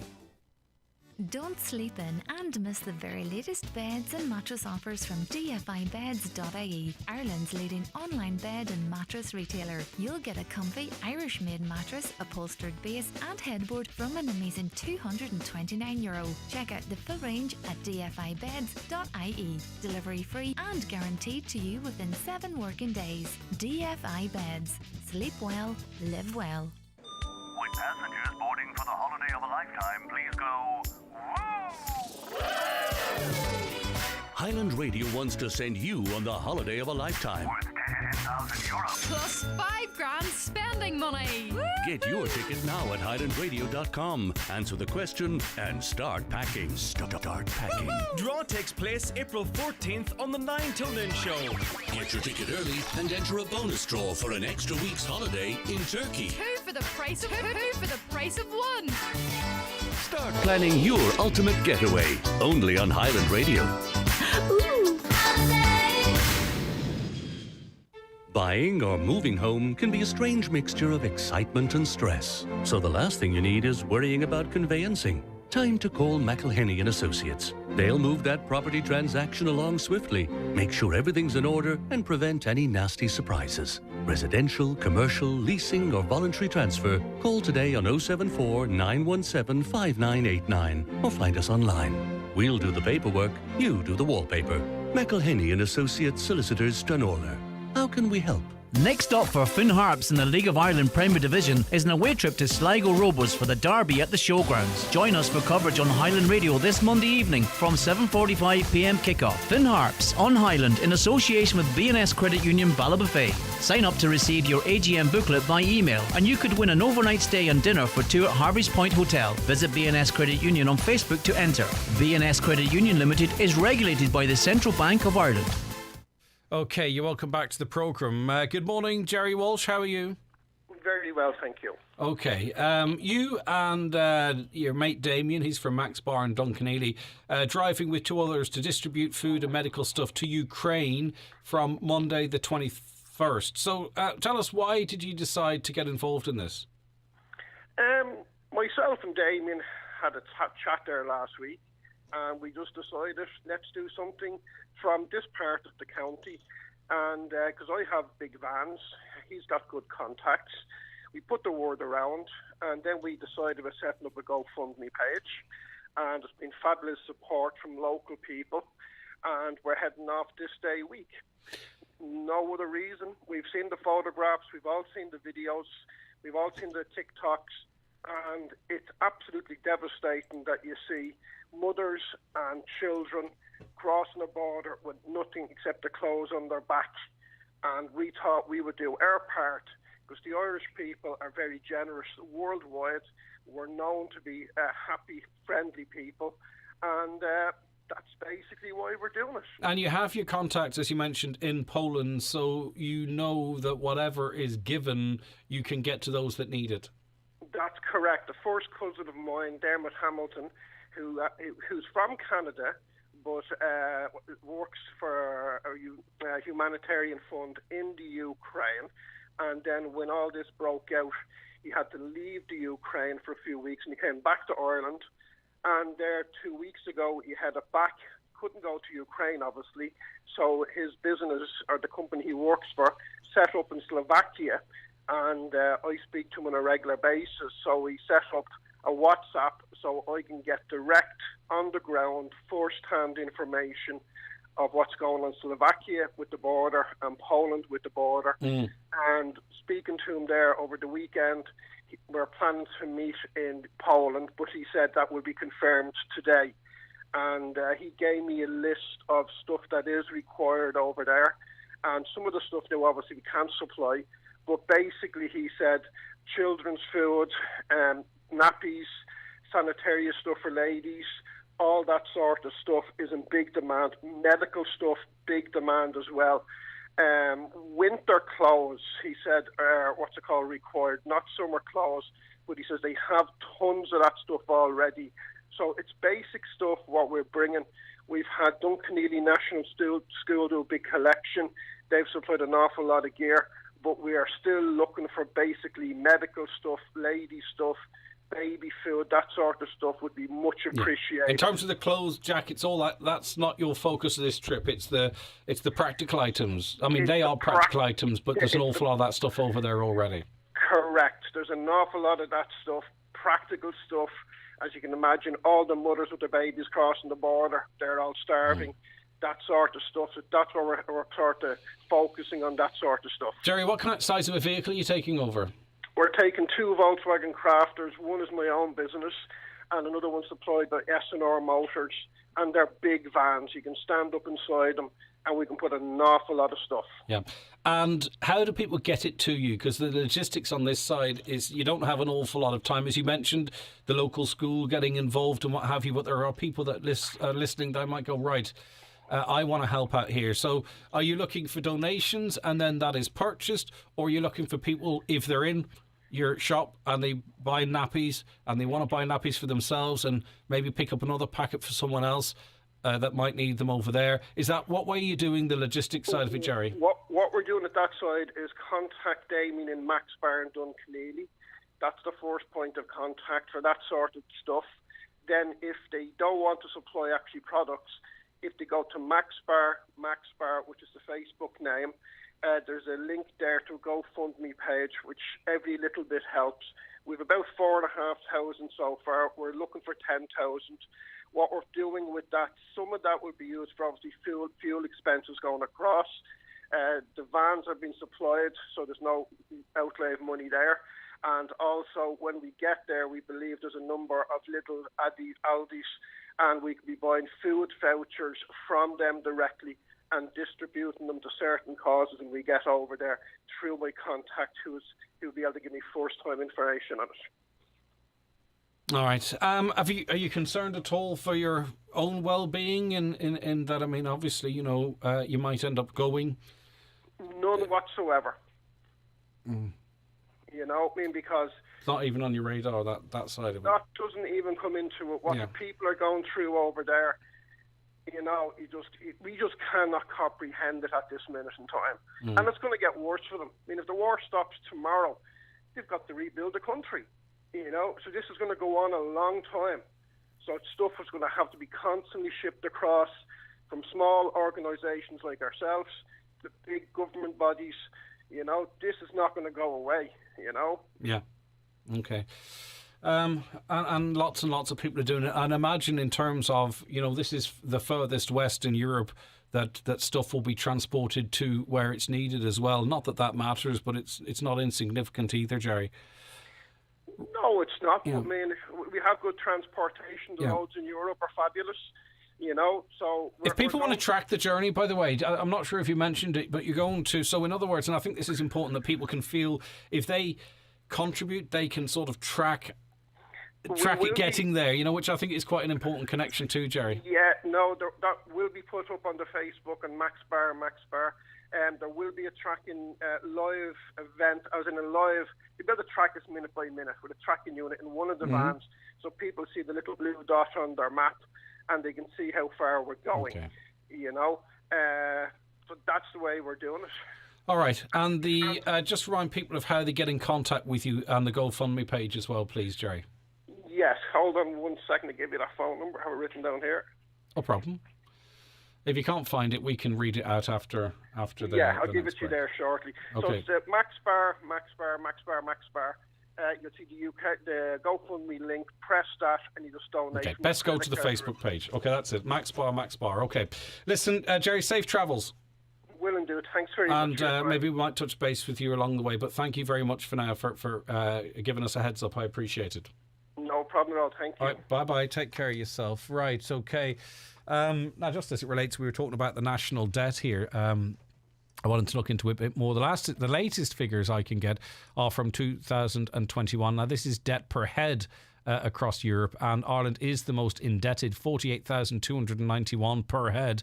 That is the debt in this country. That's a shift of 8.8% on the previous year. Belgium, very close behind, 47,840 per head of the population there. Their national debt increased by 5.7. Italy, 45,000 odd. France, 41. The UK, 38. Austria, 38. So in terms of the debt per head, using that measurement across Europe, Ireland is the most indebted, which is an accurate statement. So as I say, just based off what I'd read somewhere else, but more than happy to confirm, to go back to it as well. And of course, I'm not too proud in that regard. Okay, Ronan Scully is on the Slovakian-Ukraine border. He joins us now. Ronan, how are you keeping? How are you doing, Greg, and to all your listeners on Highland Radio, and thank you so much for having me on your programme this morning. I'm on the border, so I'm of Ukraine and Slovakia in a place called Ncbi, and it's the biggest crossing. There's 3 crossings, so there is, and we're working at 2 of them. There's another crossing called Ubla crossing as well. And at this present time, since the wars began, just over 190,000 Ukrainian refugees have passed over the borders where I am. I'm here about 14 days now. So I'm Greg, and it's just devastating to see what's happened. I don't know. One thing that's sticking in my head is that I don't know when you're going on holidays, you're at airports and you have your suitcase and it makes clickety clack on the ground. Well, that's this constant sound that we're hearing as they come through the gates here of Business Ncbi. You hear the wheels, the clickety clack wheels on the. And those ground. same bags have been repurposed to literally just carry as much as they can, because everything else has to be left behind. Absolutely, like, and they're totally devastated, and it's mainly just women and children, Greg. It's just to see their face and to see the sort of the sadness in their face, how tired they are, how lost they are. One woman, Marianne, and her 2 little girls, I was chatting her, having a little cup of tea with her, and basically, she said to me, she says, when you're over the far side of the border in Ukraine, it's like being in hell. You're waiting in hell, and then when you come across the border, it's like coming into heaven, in the sense that you're in some ways you feel like that you're going to be safe. So it's just devastating. And I was across the border there 2 days ago as well, bringing medical supplies and equipment to 2 hospitals that were helping in a place called Ivana Franceschi. It's about 270 kilometres from the border, and basically we brought about 60 cubic meters of medical supplies and medicines to them. And basically we're going to be working with that municipality, and we hope to be working in Western Ukraine when peace comes, and hopefully it'll come soon, because one of the doctors said when we were going through the needs, what they needed in the hospital, when it came to the last request, he says the biggest request we want you to give is we want you to go and talk to your leaders and please ask them to make sure that we can have peace in our country, because our country is destroyed, our children are being killed, our men are being killed, our women are being killed, and we just want peace. So please, that's the message that she wanted us to bring back with us, is to ask everyone, the powers that be, for peace, and to do all you can for peace in Ukraine. Yeah, and you just wonder if that's happening. Can I ask, Ronan, since I think there's a lot of people. Well, I don't think. I mean, we're hearing a lot of people from central or eastern Ukraine travelled into the west of Ukraine, to relative safety. Now, obviously, what we've seen from Russia over the last couple of days is attacks in western areas. I wonder, are people rethinking now? What I'm getting to really, Ronan, have you seen an increase in traffic since Russia started their targets further west in Ukraine? Absolutely. It was about 5,000 or 6,000 coming across the day. It's now gone up beyond 10,000. But also, if you go to the far side, on the Ukraine side of the border, right, it used to be about 5 kilometres of traffic. That's now gone to 15 kilometres, in cars and vehicles. And then, it used to be about 2 kilometres of people. That's now gone to 8 kilometres of people. So people are on the move. And also then in a place called Huzhhorod, which is a city close to the Ukraine border, basically, there's loads of people there. There's a lot of Ukrainians coming to the border. They don't want to cross the border because they're hoping that peace might come. And we reckon that there's probably close on 8 million displaced Ukrainian people within Ukraine at the moment, making their ways towards borders or making their ways to where they can be safe. So if this peace doesn't come, I'm afraid to say that it's going to get a lot worse. At the moment, at the border crossings, we're able to make sure that people are going to relatives, or they're going to hotels, or they're going to special accommodation that's provided by the Slovakian government, and then some of them are going onwards to Europe.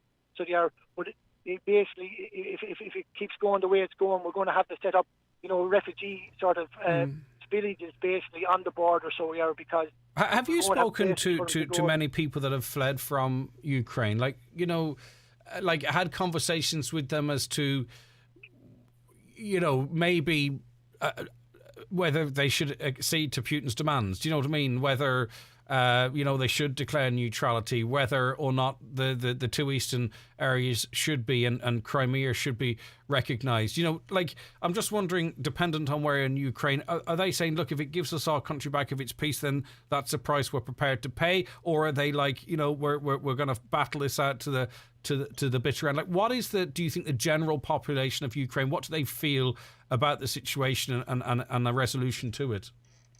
Well, I think most of all they're heartbroken, to be honest with you, Greg. It's just they're worried about their loved ones left behind. They're worried about where they're going. They're heartbroken. They're angry at Putin. They love Zelensky. Basically, I was talking to one man who was after dropping his wife and his children to the border, and basically on the Ukraine side, and basically he said like he didn't like any men that was leaving the country because he wanted to protect this country and protect his livelihood. So they're very, very angry at what's happening with the Russians. So they are, and all they want is peace. But I mean, they won't give up their country that easily, if you know what I mean. Mm-hmm. But basically, like, the stories are of heartbreak. A little young boy, 11-year-old young boy last week, arrived here at our border station, and he was after walking like some 600 miles. So he was by himself with a group of people. His mother wrote the names of his relations and phone numbers on his arm and on his passport. When he arrived, the police rang them and they came to get him. And basically, it was a big news story here last week. Also, another man came from France, a 70-year-old man. Gens was his name, and he came with the keys of a house he had in Perpignan and wanted to give them to French refugees. Also, you had a guest on there before there, about bringing supplies. Like, there's loads of lorries coming, but it's very important if people are bringing things. You have to have the right papers to get into Ukraine. In a lot of cases, you can't get into Ukraine. We're lucky that we have an agreement with the Ukrainian health authorities to be able to bring the medical supplies in. You know what I mean? But there's lots of people on the borders, need various types of stuff. Like, we have a soup kitchen on two of the borders at night time with a local Slovakian NGO called Step In, and we're on both sides of the Ukrainian side and the Slovakian side. And basically, when the cars pull up, as I said, there could be 15 kilometres of cars, and that's coming constantly. And basically, we go to the cars with cups of tea and cups of coffee and, like those soft drinks and soft biscuits for it's children, important the right like stuff that. goes over there, because and I'm not saying it wasn't meant, it didn't come from the heart, but we do know that some people have just emptied out stuff out of their house that they don't use. And that's actually complicating for those having to work through it. It has to be the right stuff. Absolutely, because you sort it out here then as well, and then suddenly there's some that you can use and some you can't use. Like, the big ask here is really blankets, medical supplies, nappies for children. The Slovakian government are playing a stormer. The Slovakian people are playing a stormer here on the border. Lots of their local NGOs, like the Red Crosses, Christian organisations, they're all here with soup kitchens and food and stuff like that. You know what I mean? So it's important that people are bringing stuff, that there's a warehouse to maybe store the stuff. And then it's also, it's needed more across the border in Ukraine in a lot of ways. And it's about having the proper papers to get that across the border to the people. But there's, as I said, like 2.6 million refugees have crossed the border. So there's a huge need for people when they come across the border, especially if they haven't got relations to go forward to, and especially if they're staying within the countries that they've come across into before they're processed to go on maybe to other parts of Europe. I know the Irish people are, have never been found wanting in trying to help and support people. And I suppose in life, Greg, for me anyway, there's no better thing that you can do in life than to help someone or care for someone or be there for someone or love someone and help someone out. And that's what we're trying to do with Self-Help Africa and with the Irish Emergency Alliance. And people can go to both websites, selfhelpafrica.org or irishemergencyalliance.org. And, you talk about the situation in Africa as well. Everything that happens wherever it is in the world has a knock-on effect. And unfortunately, already, the events are we're seeing huge price rises right across the globe, and that's having different impacts in different parts of the world, and lives are being lost elsewhere, not necessarily directly as a result of this, but certainly as a result of it. Ronan, thanks for your time today. Stay safe. I appreciate you giving us that insight. Okay. Thanks, Greg. Take care. Right, Ronan Scully there. He's on the Slovakian-Ukraine border. 086 60 25,000 is how you get in touch with us. The 9 till noon show with Letterkenny Credit Union, now offering mortgages with life cover provided at no additional cost. Letterkenny Credit Union, 9102127. My family needs refreshing. So we're off to Centre Parks. Come on, Rediscovering the great outdoors. re-energizing on the zip wire over the lake. Recharging in Aquasana Spa. Refueling at Hope's American Bar and Grill. Reconnecting with each other. Centre Parks. Family refreshed. Need a new part for your Ford car or van? Why not call to OMS Auto Parts in Buncrana? With a massive stock of Ford parts, you're sure to get the part you need. Free next day delivery on orders over €50. Call 074 9361924 or shop online at omsautoparts.ie. Are you thinking seriously about changing or upgrading your car? If so, make your next call to iMotors and view our full range of Nissan and Kia. We are confident we have your next car. With fantastic offers on all new vehicles, iMotors in Letterkenny and Malin are here to help you drive away in your new 2022. For more information or to book a test drive, call our sales team today on 07491 34567 or visit imotors.ie.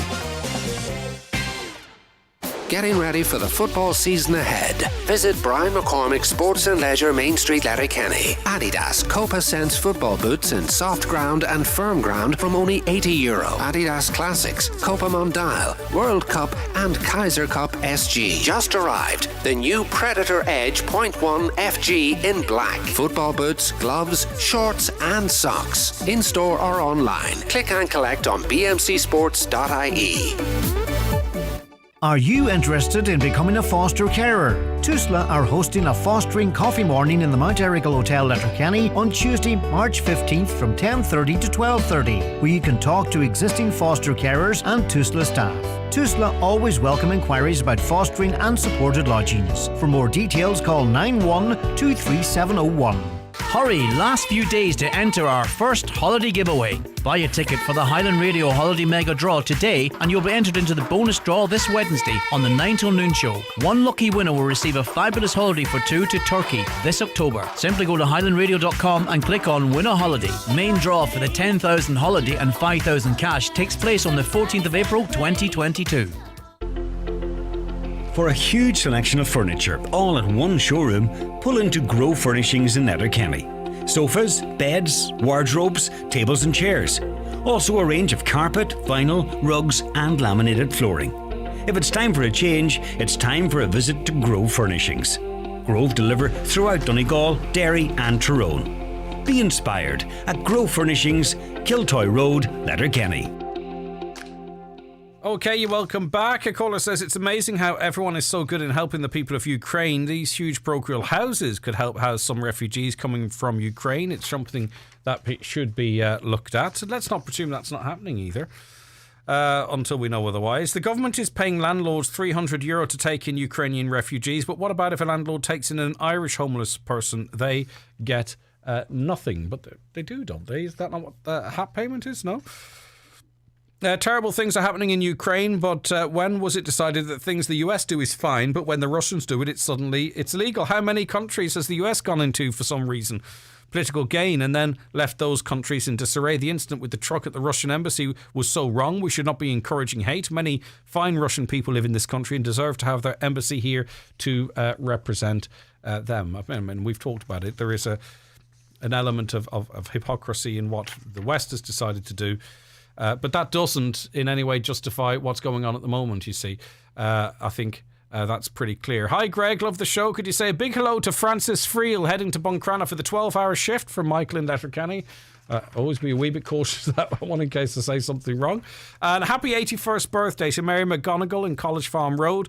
That's in Letterkenny. From your son Martin and your family. Here are the Dixie Chicks.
Right, that is the Chicks. They call themselves the Chicks, don't they? They're still the Dixie Chicks on our computer here, but I believe now they go by just the Chicks. Okay, it's ridiculous. The government ministers flying off while the people here are facing such a crisis. They did the same at the start of the COVID outbreak, indeed, and it's not that long, in fact, obviously, since Leo Varadkar was over in New York, wasn't it? And he made the announcements that he did.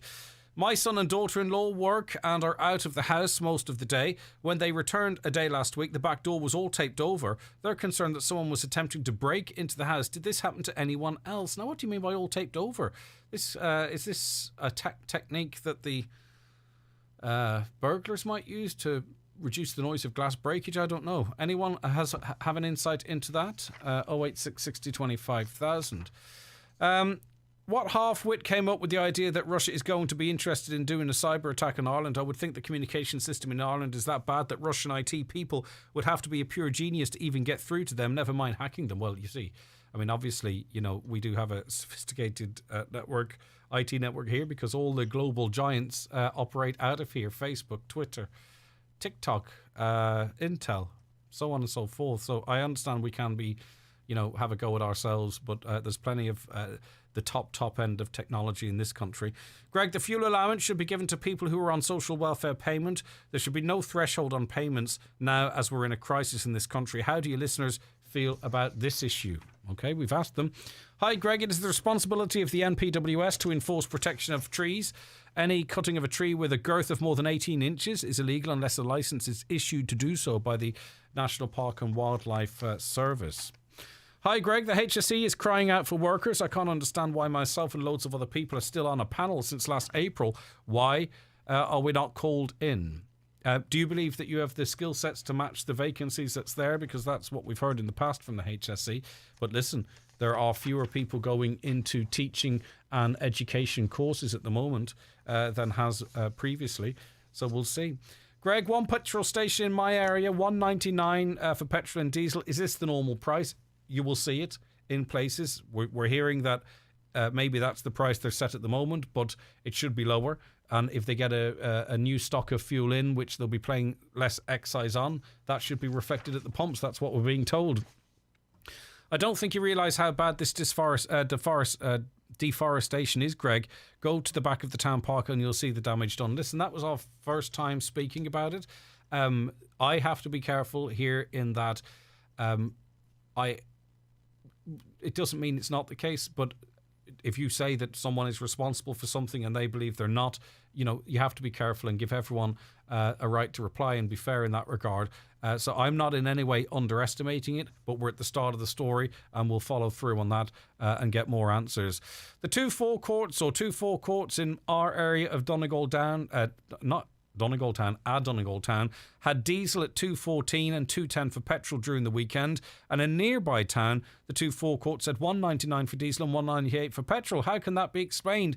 That's a 14 cent of a difference per litre. That in real terms is 66p a gallon difference. Well, again, what we're being told is that perhaps the service station selling it at the lower price, they bought the stock with the lower excise, and maybe because they're not selling that much, maybe the town with the more expensive prices are still selling diesel with the higher excise rate. But that's competition too, isn't it? You can travel and save money. Isn't that what we've been critical of in the past of that industry? Disgraceful cutting down all these old trees. So much for halting climate change. This is why it's happening. Okay, well, let's look at that. What are people with disabilities meant to do when they need to fill up their cars at forecourt? Should all garages have attendants? Well, some do, some don't, and I presume those who are less inclined to either want to get out of the car or might have mobility issues, they're probably going to visit the stations that do have attendants, aren't they? The government has this country crippled. They're putting everyone out of work with the price of everything. I don't care what the war is doing. We can't keep the people in this country at the moment. Full stop. Yes, these people need help, I agree, but let the rest of the EU step in and give these people what they need. But as for Ireland, let's look after our own people first. That's their view.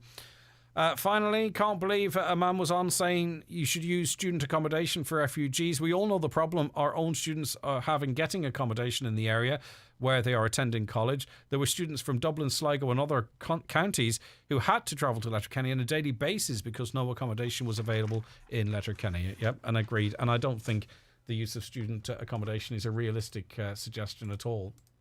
The 9 till noon show is brought to you by Letterkenny Credit Union, offering low-rate car loans with fast approval. Apply online at letterkennycu.ie or in office today. Are you worried about trees on your property? Northwest Forestry Services Ballybuffet are fully insured and have over 40 years experience in dangerous tree removal, tree felling, surgery and stump grinding. For peace of mind, call Northwest Forest Services Ballybuffet for a no obligation quotation on 913233. Call her mum or mam, ma, mummy? At Aldi, we have the perfect gift for her this Mother's Day. In store March 24th, Mother's Day tulips $4.99 and magnificent mum bouquet $14.99. In-store March 26th, Lasting Love Bouquet $29.99. And in-store now, Costalore Prosecco Rosé $12.99. She deserves to feel special this Mum's Day. Aldi, bring home the love this Mother's Day. Get the facts, be drinkaware, visit drinkaware.ie. Donegal Hearing Clinic, now open at Pierce Road, Letterkenny and Buncrana. Now offering state-of-the-art rechargeable hearing aids free with your PRSI. Also pain-free microsuction wax removal services. Call 07491 88470 or donegalhearingclinic.ie. Life sounds brilliant with Donegal Hearing Clinic. Bingo every Monday night at Halfway House Bingo Burnford. Doors open 7:30, eyes down at 8:30. €2,500 must go. The snowball is now €5,000 on 45 numbers or less. If you're not in, you can't win. That's Halfway House Bingo tonight at 8:30. Crawford Tiles and More, Castlefin. Bank Holiday Weekend Special. Closed St. Patrick's Day. Open Bank Holiday Friday and Saturday. 20% off floor tiles. 20% off bathroom wall tiles. 20% off adhesive grouts and trims. Delivery service available. Crawford Tiles and More, Castlefin. 914342. A new year, a new floor? At Floorit, we offer quality solid, semi-solid and laminate click vinyl wood flooring, together with a vast choice of Parky herringbone flooring, all fitted and tailored to your needs. Call in today and see for yourself the fantastic offers available this January. Call Floorit today on 087 1617 008 or visit floorit.ie. Now, we're joined on the programme by Andrea Brannigan. Andrea, thanks for taking the call today on what is every day is a nightmare for you, but I presume today being the 5th anniversary of the death of Danielle, it's even more difficult for you. It's hard. Right. What is the situation as it relates to finding someone responsible for Danielle's death? Can you give us an update on what your experience of the trial to date has been? So far, we're on witness number 10 of 58. So it's been really slow. And it seems to be all about his human rights. Because if he doesn't want to attend court, it doesn't go ahead. So if he says, I don't want to go to court today, that's it, the case doesn't go ahead? It doesn't go ahead.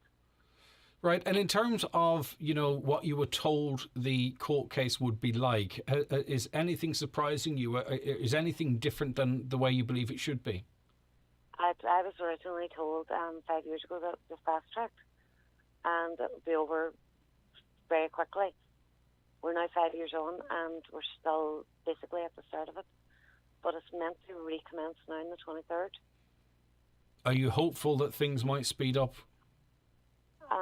No, not really, because I've been promised this before. Okay, so you don't have any. Have you lost faith in the judicial system there? If you I've lost faith on the system, and I've lost faith in any help that the embassies can give you. Yeah, are you able to access the trial remotely? No, I've always been refused that. I have asked for that this last 5 years, and I've always been told no. So you're only getting updates from your legal team then? Yes. Which must be just a horrible way to... Well, we can access the video recording for him so he can view it, but I'm not allowed to do it. Unbelievable stuff. Do you get a sense of how the trial is going in terms of that it feels like they're trying to find out if this person is responsible? Do you understand? Do you get where I'm coming from? Sorry, I know you understand, Andrea. All DNA, etc., have all pointed towards the accused. Yeah. So it's not that; it's more that he's holding up things. I get you, right. So you'd be confident of, you'd be feel the evidence is strong, but the fact that it's filibustered, they would call it in political terms. They're just dragging it out. Yeah. Okay. And in terms of... dragging out, he doesn't seem to want the end of, you know what I mean? Yeah, well, his conditions might change quite significantly, maybe, from... Well, at the moment, if he was sentenced, it's either he'd be sentenced to hard labour or he would be sentenced to death penalty. And what is his current situation? He is on remand in jail. Okay, so the court is due to recommence on the 23rd of March. Is anyone able to... Because, of course, not only is this delaying justice for you, Andrea, but, presumably they want the whole court system over there to move more quickly. Yeah, well, they're on about they are opening a new court system, but they say it could be 2024 before it has opened, and it will be for children and women due to violence that have had violent crimes committed against them. Do you feel that the Irish state, in as much as it can, is putting enough pressure on to embarrass the authorities over there to move quickly?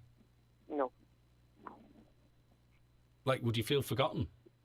Yes. Which compounds, obviously, everything you're already going through. It makes it worse. I sent them an update last week on the court and how it was going, and I hadn't heard from them since the end of November. And the reply I got on Friday was, "Thank you for the update." That's it. They were thanking me for updating them on the trial. Which shows a lack of understanding. Do you know, was a liaison not appointed to you? I was never ever given a liaison officer. Right, okay. I don't think you were contacting them to keep them updated. You were contacting them to say, look, this is our situation. What are you going to do about it? Yes, basically. And that's why I got the reply I got. In terms of dealing with your loss, does this make it even more difficult, this court case, the frustration and upset, really, that maybe you feel that you're not getting the support? I can't grieve until the court case is fully over. You're in purgatory, really, isn't it? You're sort of in between. You're stuck because you're constantly trying to get updates from people, and you're trying to also update other people, like stuff, embassies and etc. Yeah. Hoping that they'll step in, but as they did, they haven't. All right, Andrea. Well, we're thinking on you, and we just hope things move a bit quicker, so you can, in some way or other, start moving into the next phase of your life, because, as I say, this is just an anchor on you, and it shouldn't be taken as long as it is, and we just really hope that things are resolved as soon as possible. That's grand. Thank you very much. All right, Andrea, thanks for speaking to us. That's Andrea Brannigan, mother of Danielle McLaughlin, and you would know, of course, that it was 5 years ago today that 28-year-old Danielle was found dead in a secluded spot in Canacona, an area of Goa popular with holidaymakers. This was March 14th, 2017. Originally from Donegal, she travelled to the country where she was planning to train as a yoga teacher, but her life was taken away from her.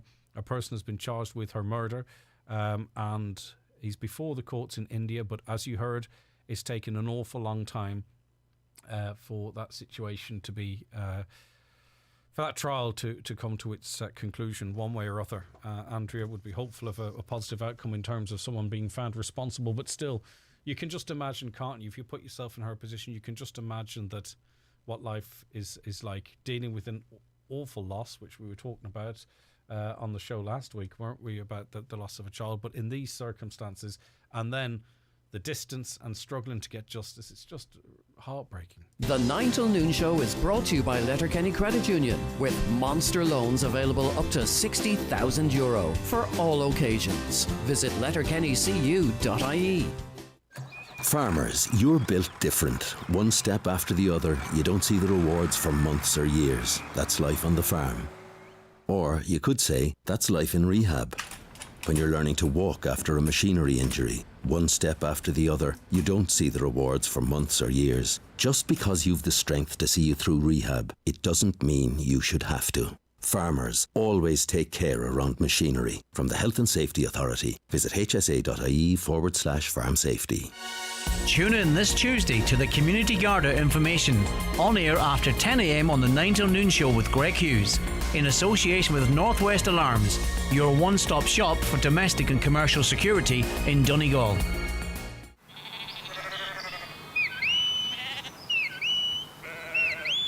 When it comes to herding up the latest news, views and reviews on farming in Ireland, nobody does it like the Farming Independent. Chasing down key stories, trends and topics from the ever-changing world of farming and agri in Ireland. So pick up the Farming Independent every Tuesday and get the lay of the land. Up close and independent. Pet Value Ballybuffet has just got bigger. Pet Value have opened store number 2 at St Mary's Road, Buncrana. And to celebrate, one lucky customer will win €1,000 of home heating oil. Simply call into either store during the month of March and you will be entered into the draw. Pet Value are open Monday to Friday from 10 a.m. till 6 p.m, Sundays 12 till 5, with fantastic offers across both stores. Pet Value, your one-stop shop for all your animal needs. Hi folks, Paul McDavid here, inviting you to join us this Monday night for another edition of the Monday Night Sessions. On the show this week, we welcome Billy McGuinness from Aslan, who will be telling us all about the upcoming 40th anniversary tour and his recent stint on Dancing with the Stars. We'll also be joined by our good friends Paul and Martina Bennett, better known as Jackson Rock. So, that's the Monday Night Sessions with myself and Jimmy Stafford, this Monday night at 8 p.m, right here on Highland Radio. Highland Radio weather updates with Ireland West Airport. Ronaldo, De Bruyne, Cavani. You can now see both Manchester teams in action with Ryanair's twice weekly service to Manchester. Ireland West Airport. You're flying. Okay, showery rain spreading eastwards this morning, mostly dry and bright. However, there'll be some dryness, as mentioned, in the afternoon. Reading the wrong weather forecast, I'm just going to bluff it. Temperatures 9 to 11 degrees. Okay, it's time for a news update. And it's over to Catherine Gaffney. Hi, Catherine. You can't hear anything. No, okay. Do you want to come in here? Oh, go ahead. Yep. Right, okay. We're having slight problems just with the headphones there. So what I will do is give you the actual weather forecast. Cloudy to start off with outbreaks of rain. Sunny spells will develop as through the morning as rain clears eastwards. The rest of the day will be largely dry with just light, well-scattered showers. Highest temperatures of 9 to 11 degrees. Moderate westerly winds will ease light this evening. Okay, now it's time for a news update. Here's Catherine Gaffney. Nope, she can't hear me. Okay, we'll have to come back to that. I'll tell you what we'll do. We'll get to a couple of comments here. Who cares about Ukraine, says this caller. Wow. It took me 5 hours last night to get sorted with Now Doc. Sort out our own garden before you cut your neighbours. Right, well, we'd hope that we can do both, can't we? We're very generous in Donegal, but we're not able to help the Ukrainian refugees because thousands of houses are affected by Micah. Okay, that's the views of some people. Right, we can get a news update now. Apologies for the technical issues there. It is over to Catherine Gaffney, and I'll say it once more. Good morning. Thanks, Greg. Good morning. More than 15,000 people have now pledged to offer accommodation for Ukrainian refugees. The Irish Red Cross says it'll start contacting people who've signed up in the coming days. Ireland is on high alert for cyber attacks from Russia. That's according to the Foreign Affairs Minister, who says cybercrime has increased by 25% across EU countries in the past fortnight. The Chief Executive of Fuels Ireland says he fully understands why people in Donegal and elsewhere are fed up with the price of fuel. There's a warning today that the price of a litre of fuel at Irish petrol stations could hit €2.60 by the end of next month, according to the head of an Irish oil firm. The once-off fuel allowance payment of €125 will be paid to social welfare recipients from today. The measure forms part of the government's efforts to tackle the rising cost of living. Donegal consumers spent the most money in pubs in February. The county recorded the biggest increase in pub spending last month. Nationally, over €1.6 million a day was spent in pubs during that same period. Serious concern has been raised over pedestrian safety at Doohery Village. It's been claimed that there have been several near misses due to the current state of the footpaths in the village and the speed some motorists are travelling. And as you have been hearing, today marks the 5th anniversary of the murder of Buncrana woman Danielle McLaughlin. The 28-year-old was killed while backpacking in India on the 14th of March in 2017. That's it for now. We're back with more at 12 noon. Thanks, Catherine. Did you find that as stressful as I did? I just wonder. Yes, it was. Do you want to talk us through what happened? I mean, I don't really know myself, but maybe a 12. I just, it's just so stressful. But it's fine now. I couldn't hear you at all, so I'd be interested to hear how that sounded on air. Well, I can tell you it sounded terrible. Yeah? But I could just hear your jewellery rattle and I got to speak. Really? Oh, gosh. No, well, we got there in the end. We did indeed. Thank Catherine. Okay. Catherine will be back with you at midday with a further news update, the wonders of technology. All right, Brendan Devaney is going to be joining us shortly. Looking forward to the DL debate. The 9 till noon show with Letterkenny Credit Union. Now offering MyCU current account and debit MasterCard, bringing full banking features, delivered with the same local trustworthy service of your credit union. With passengers boarding for the holiday of a lifetime, please go Highland Radio wants to send you on the holiday of a lifetime. worth €10,000. Plus £5,000 spending money. Get your ticket now at highlandradio.com. Answer the question and start packing. Start packing. Draw takes place April 14th on the 9 till noon show. Get your ticket early and enter a bonus draw for an extra week's holiday in Turkey. Two for the price of one. Start planning your ultimate getaway. Only on Highland Radio. Visit Derry and experience a world of difference just over the border. See the historic walls, the waterfront, and the famous chill-off licences at Da Vinci, White House, Coolmore, Hatmore and Shantallow, which, for some reason, have suddenly become the #1 attraction. So visit Derry and leave with more than just memories. Please drink responsibly. See drinkaware.ie. Final call for big savings with Loganair. Fly City of Derry Airport to Glasgow, Liverpool, London Stansted and also Edinburgh from May and save 15%. Book before the 20th of March. Travel from the 4th of April. Fly with me. I want to take you there. Precious moments of this journey. Book now at loganair.co.uk. T's and C's apply, subject to availability. Join Dominic Irwin and friends for his Ready to Shamrock 3-day event at the Silver Birch Hotel Omagh from Tuesday the 15th of March through to Thursday the 17th of March. On Tuesday and Wednesday, dance the night away with the very best in Irish country music, including Jerry Guthrie, Barry Kerwin, Sean Cuddy, Jim Devine and Gareth Pritchard, culminating with a St Patrick's Night concert with Louise Morrissey and Owen Mack. There's also late night dancing with John Malloy and Brothers Inc. An incredible lineup over 3 nights at the Silver Birch Hotel. Admission at the door. For more information, contact the Silver Birch Hotel Omagh. 70, 70, 70, 70, 70, 70, 70. Choo choo! Right Price Tiles and Wood Flooring up to 70% off sale is now on. Everything's reduced. All tiles, all bathware, all wood flooring. Right Price Tiles and Wood Flooring, 70% off sale is leaving the station. Sale extended till Sunday. Choo choo! Okay, follow that. You're very welcome back to the 9 till noon show. Brendan Devaney, presenter of the DL debate, joins us in studio. Brendan, how are you keeping? I'm the very best, Greg. All right. Okay, the show is on this evening. Tell us what's coming up.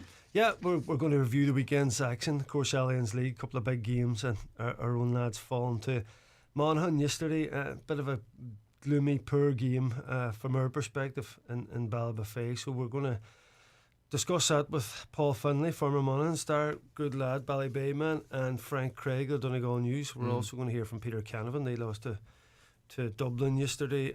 He was down at the St Eunice dinner dance on Friday night as well. I caught up with him, and John Hearn is coming on because Eunice had such a memorable year, 5 championships, and a real historic year for the club. So that's all coming up. Fair play to you too. I hear you did a sterling job at the I stepped presentation. In Charlie Collins failed the warm up there. Now he went down. He wasn't well, and I had to step in for him. So it was a lot of stuff happening. But well.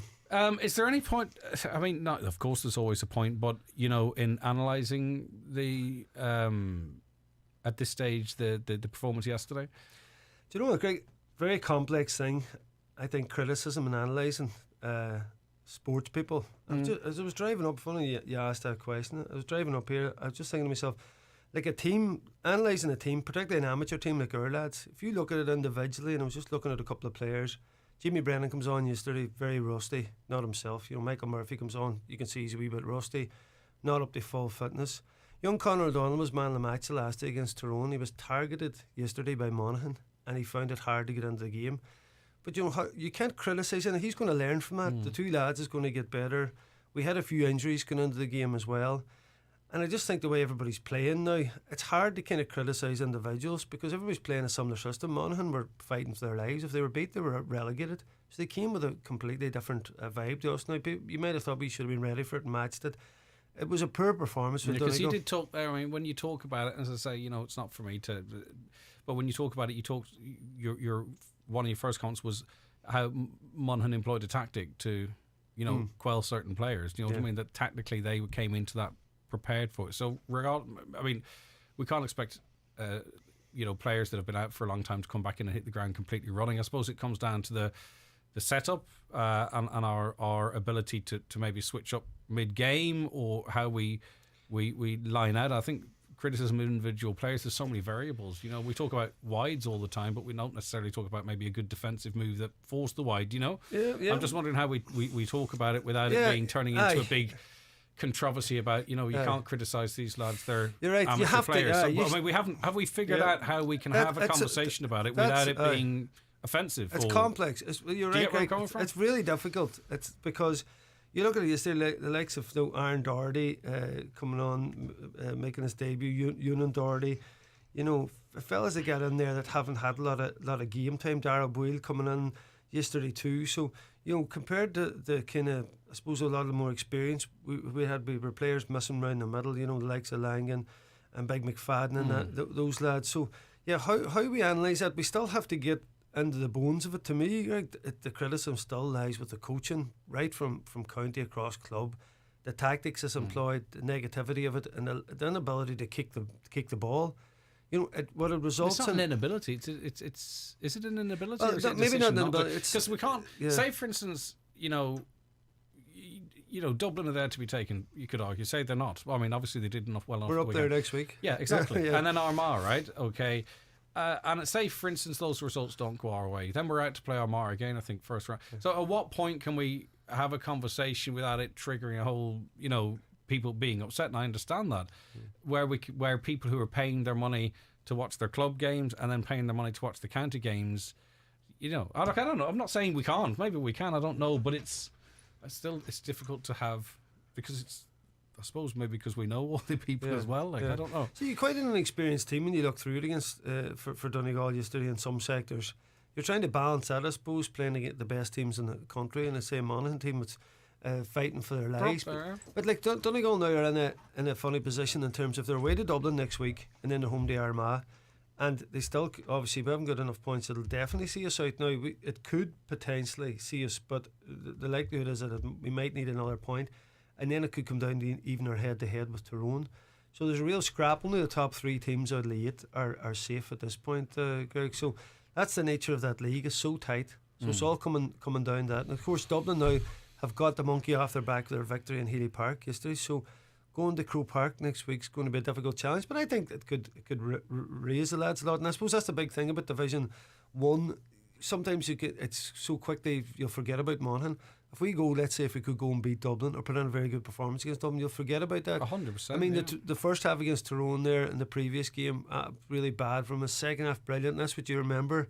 So, But that team got an awful lot of abuse for that first half. They did. Like, you see, the armchair coaches. Yes. Like, if you look at the social media, this is terrible. This has to go. That person has to go. This is. And then after the second half, it's like, tell you the lads fairly pulled it out there. What a team. Do you know what I mean? That's just the way sport is, because people feel like they feel so passionate about it. But anyway.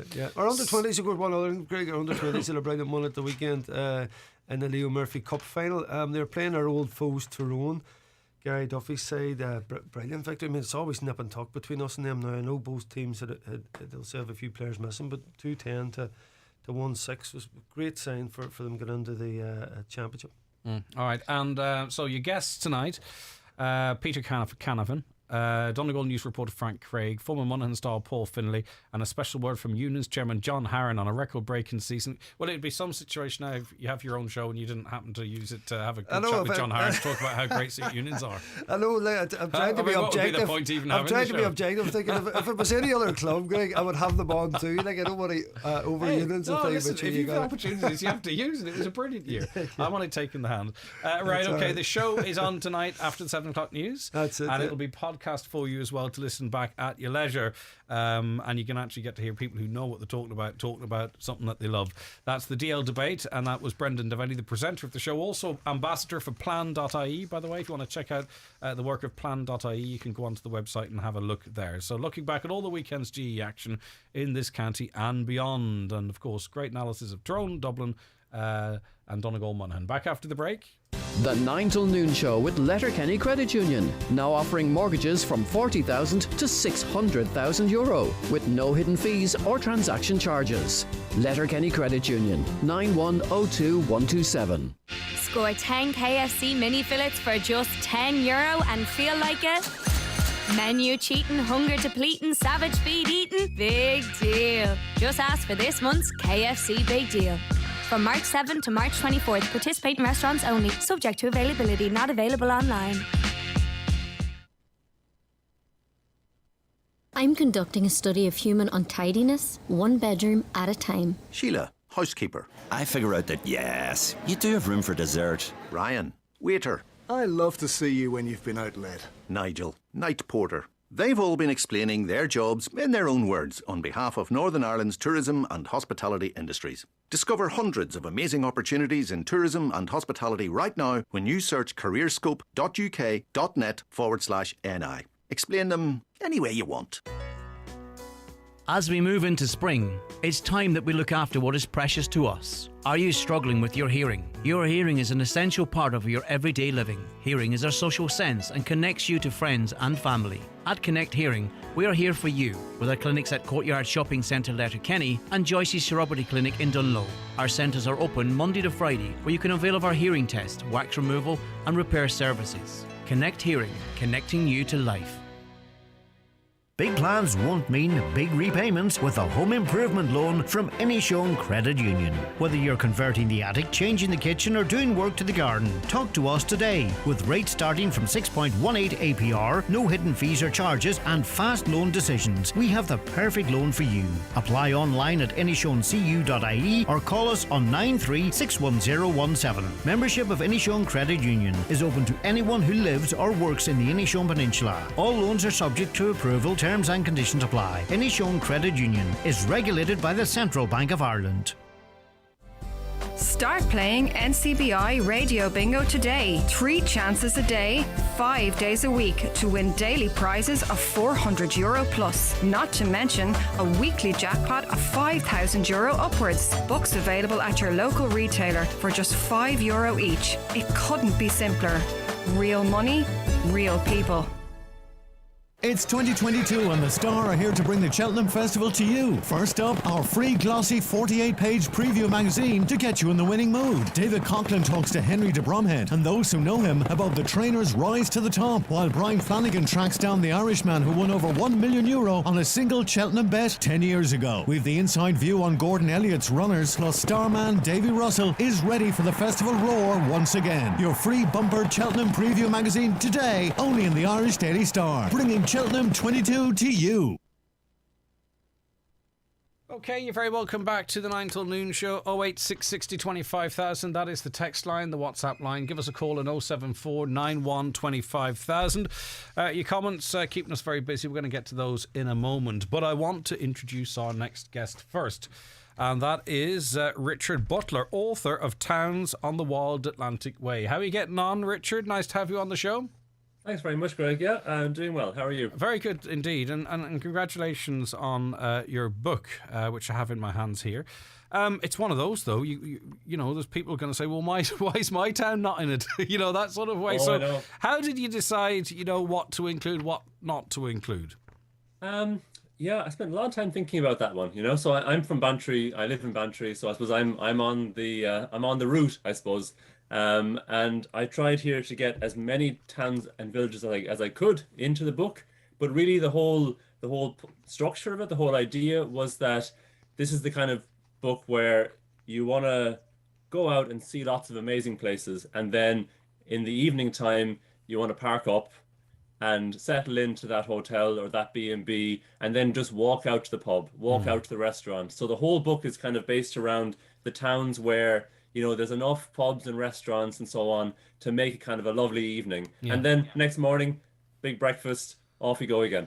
And some people are really independent and love adventure and want to figure things out themselves. But there's a lot of people, and I would count myself amongst them, that do need to be held by the hand a little bit. Yeah, well, I suppose, you know, the whole world too of guidebooks is kind of changing, right? So people now, like if they turn up somewhere, like say in my hometown here in Bantry, and they want to get a bite to eat or go to a pub, they're probably going to look at Google reviews or TripAdvisor or something like that.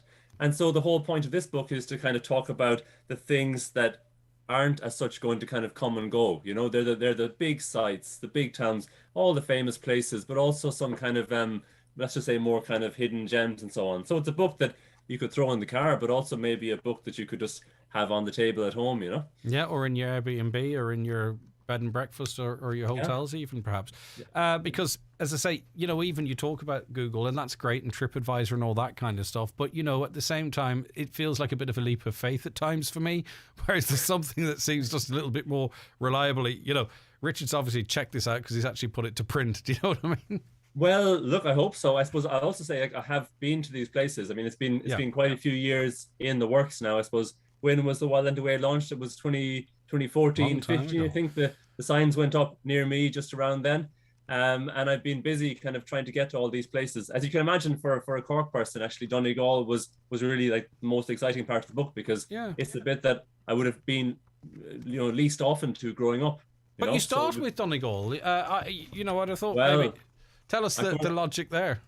Well, sure. I mean, it seems obvious, right? I mean, you're going to work your way down the coast, and you're going to start off with some lovely towns and coastline up there, and then eventually you'll get down to my part of the world.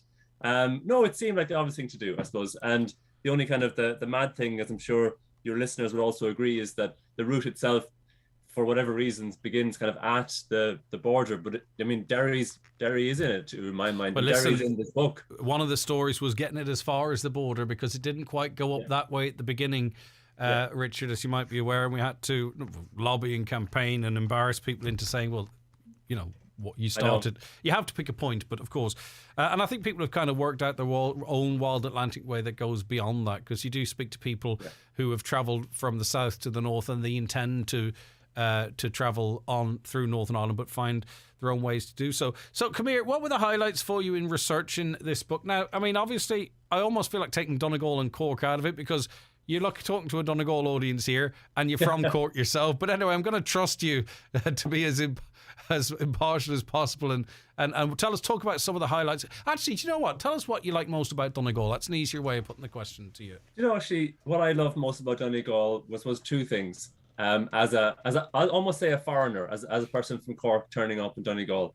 One was just how amazing the mountains are up there. You know, and the ones down here they're a different colour, they're a different shape in some ways to what you have up there. And I went up Errigal. It was a fairly cold day. It was kind of this time of the year, and I had the whole mountain to myself, you know, and looking in towards Poison Glen, all the amazing views up there. So look, that the kind of rock you have up to, which is so different to what we have down here. So that's one thing for anyone who definitely wants to kind of head out into the wilderness. I suppose the other one, and maybe this is slightly more of a surprising one, is I really enjoyed walking around Killybegs. And it's not maybe like the biggest tourist town, but you know, it reminds me of Castletownbere, which is very close to where I grew up here. And it's a kind of a practical fishing port. A lot of people working hard, working against the weather, working against everything at times, you know. Yeah. And that the atmosphere in the pubs and the restaurants and around the town, I felt there was kind of a lovely kind of genuine sense to it. That was a real highlight to me. Yeah, and there's some investment going on in Killybegs, you know, not to change it, but it's not just about Killybegs. It's about any town that you hope that when you do spend money and you try and change it, you don't lose the things that someone like yourself visiting find attractive about it. Do you know what I mean? The heart and soul of it, which I'm sure they won't. In terms of the pictures, did you take the pictures yourself? There's some crackers. I think actually the picture of Ben Bulben's a particularly beautiful one, but they're all good. Are you a photographer yourself, or did you take it up as part of this project? Yeah, I am a photographer. I suppose my own background is I've written about the care of older buildings and so I'm very interested in historic architecture and so on. So yeah, I'd say well over half the photographs are mine. The publisher had very high standards, as you can imagine. So in some cases they said thanks but no thanks to my lovely photographs. And they went away and got professional photographs. But, you know, that's the finished product is nice. That's the cut and thrust of it. Tell us why we should visit Cork then, because, you know, we're always talking about Donegal, come to Donegal. And in fairness, you know, Cork's not a part of the world I've ever been to. Distance is a factor. Do you know, I'm not going to lie. It's been like, right, okay. So tell us about the visiting experience to Cork. Well, I mean, it is distance, right? That's the catch. The same reason as people here, I suppose, rarely going up to your own part of the world. I suppose what makes Cork special for me are kind of the big peninsula that we have around here. So from Mizzen, then the Sheep's Head, then the Beara Peninsula, then over to Kerry and over to Dingle. And, you know, I mean, I don't know where else you'd want to be on a kind of a sunny day, except for out at the end of one of those, looking at the islands, you know, famous islands like Dursey and so on, and the Fastnet Rock off Mizzen, and the fact that you can see one from the other one as you go out that far. And you really kind of, most of the time, you have it pretty much to yourself. I mean, like Donegal, the tourism is kind of concentrated, right, in a few months of the year. But if you can head away down a little off season, even over the next week or two when the weather's supposed to be looking quite nice here anyway, just to have all that landscape to yourself and the sea. And I suppose the name Wild Atlantic Way makes so much sense, right? Because we all know just how wild it gets and how wild it's been, say, this past winter. But like that makes it so special too, in terms of those big waves crashing against the rocks. And I'm going to try and explain this, but it's not going to make sense, but it will make sense to me. It's only when you go to the extremes, like you talk of there, the peninsulas and all, you actually start to see or get a sense of the map. You know what I mean? If you look at the aerial view of Ireland, we all know the shape of Ireland, right? But you can actually go out and get a sense of the places that you see in this map. Does that make sense? Particularly on the peninsulas, you know? Yeah. I mean, I suppose I'm also a keen sailor, and I tried to kind of weave some of that into the book in places. But I've been off the coastline, say 10, maybe 10 miles off, and then you look back towards Ireland, and you can see all of the peninsulas kind of lined up, and it's magic. You know, it's an amazing thing. Can I do one more plug for Cork while I'm at it? Oh yeah, of course. That's why I wanted to ask you about it. Yeah. I'd say the food. For whatever reason. What's special about it? It's the quality in my mind, especially of kind of dairy products in the last few years. I mean, some people up there probably know of kind of Glen Island yogurts and these kinds of companies that have got up and going in Cork in the last 10 years. I don't know why kind of West Cork in particular has been a big food thing, but it's such a pleasure to go around. I mean, I had visiting Americans last summer, took them down to the seafood restaurant in Bantry. They had the best seafood they've ever had, I think, you know? Yeah. Well, second best if they were in Killybegs first, and the rest they can. No, I'm only joking. Hey, but come here, haven't we? We've an abundance of riches in that regard. Isn't it great to be able to make two strong pitches for our food product, and both to be correct? Yeah. Do you revisit this now? I mean, it's called Towns and the Wild Atlantic Way. We're talking to its author, Richard Butler.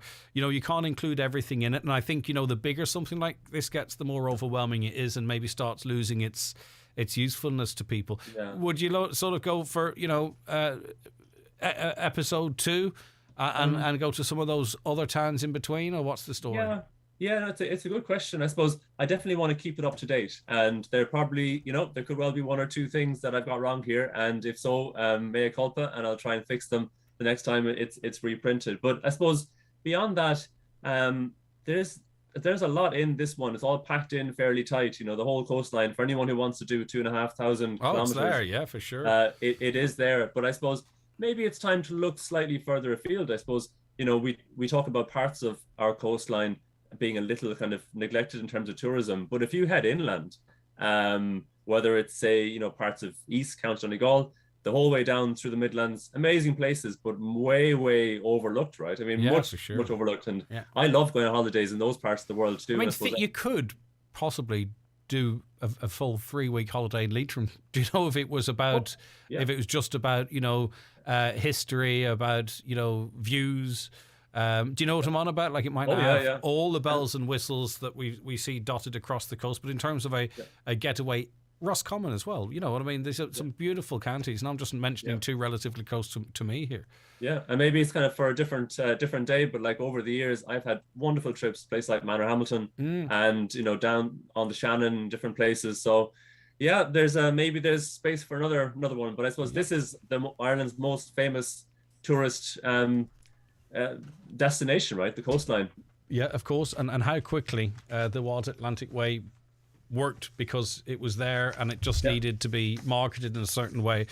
Right, Cork and Donegal people really connect, says a caller, because we are true rebels down the centuries. He talks about the beautiful mountains in Donegal, but we have the best beaches in the country too. We get very... You see, this is why you're taking your life in your hands with a book like this here, because even when you... I'm presenting here, right? And I'm trying not to get defensive, but I'm thinking, I feel like, well, why wasn't this in the book? Do you know, that sort of a way? And, you know, it's like, it's a funny thing. We're such a proud nation, and we're so parochial in that pride at times as well.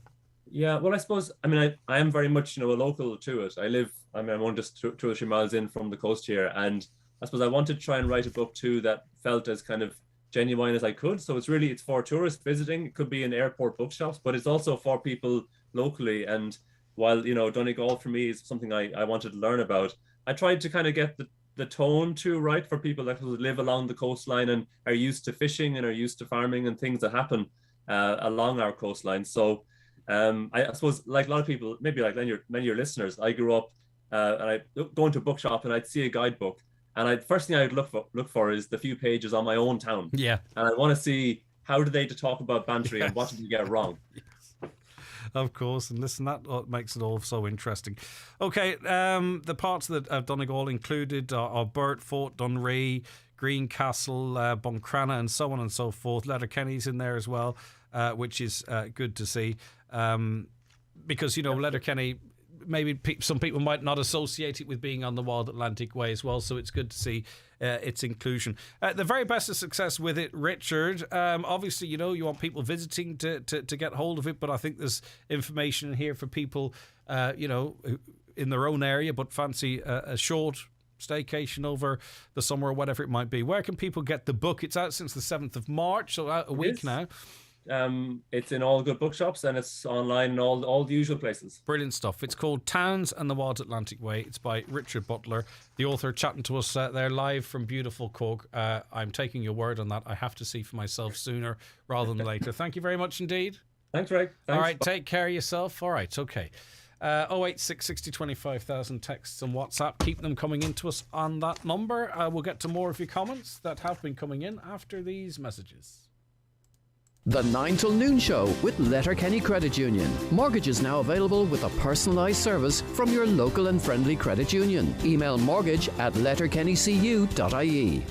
HPV cervical screening is free to all women aged 25 to 65. It's the best way to reduce your risk of developing cervical cancer in the future.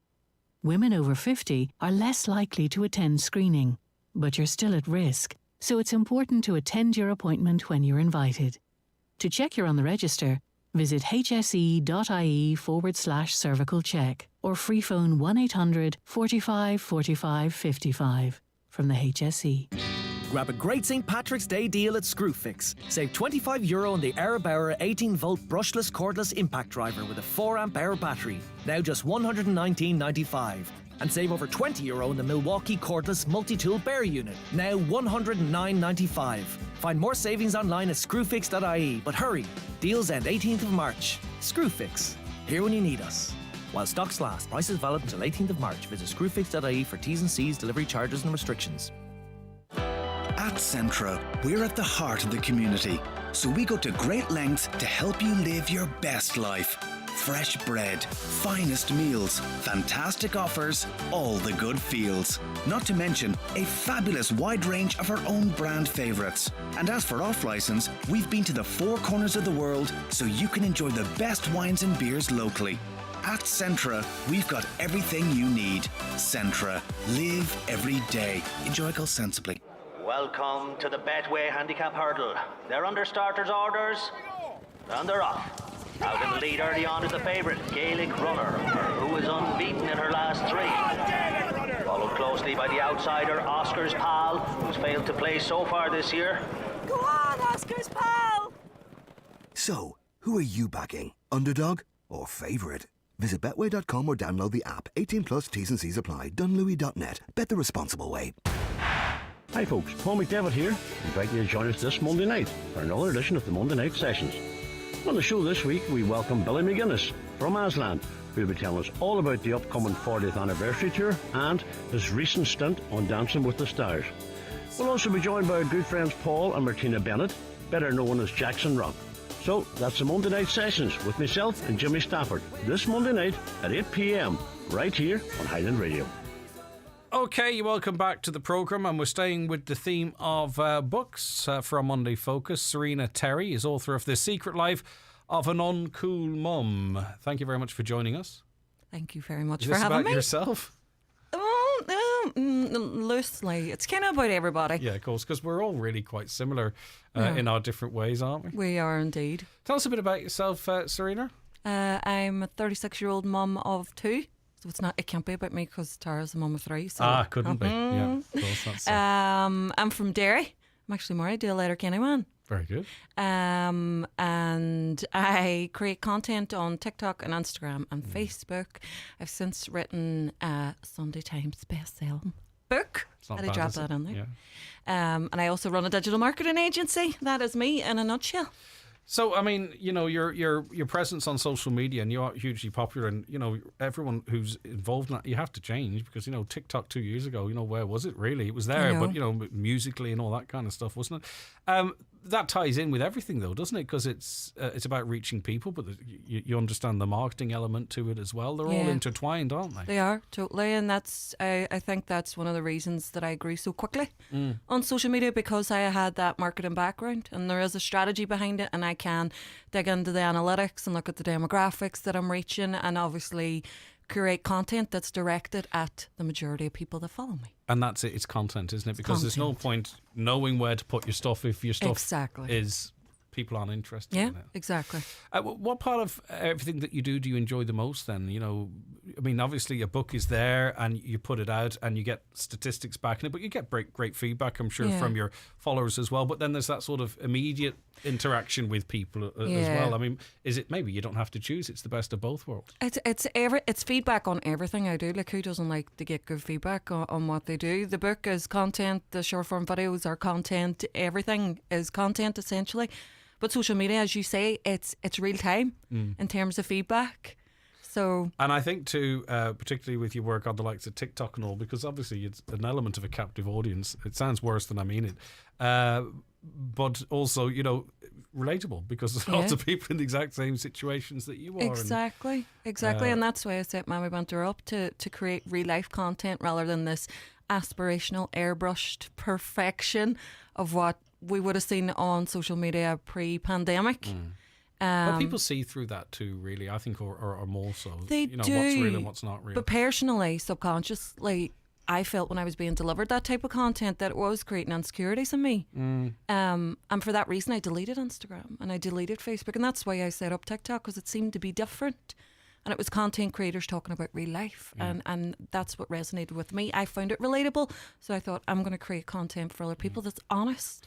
Well, that's it. And do you have I mean, I wouldn't be critical of anyone, because, you know, everyone has to make a living and find their own way. But there's something about Instagram to me that, you know, like, I think there has to be an element of realness to it. I don't like a fake existence or fake life or fake reviews being sold, because I think that's actually damaging, and that kind of goes beyond people's sort of, they're just making a living for me a little bit, do you know? Well, because I don't really monetize my Instagram. I could. Of course you could. And I say this a lot, I could sell my soul to the advertising gods and make a quick penny.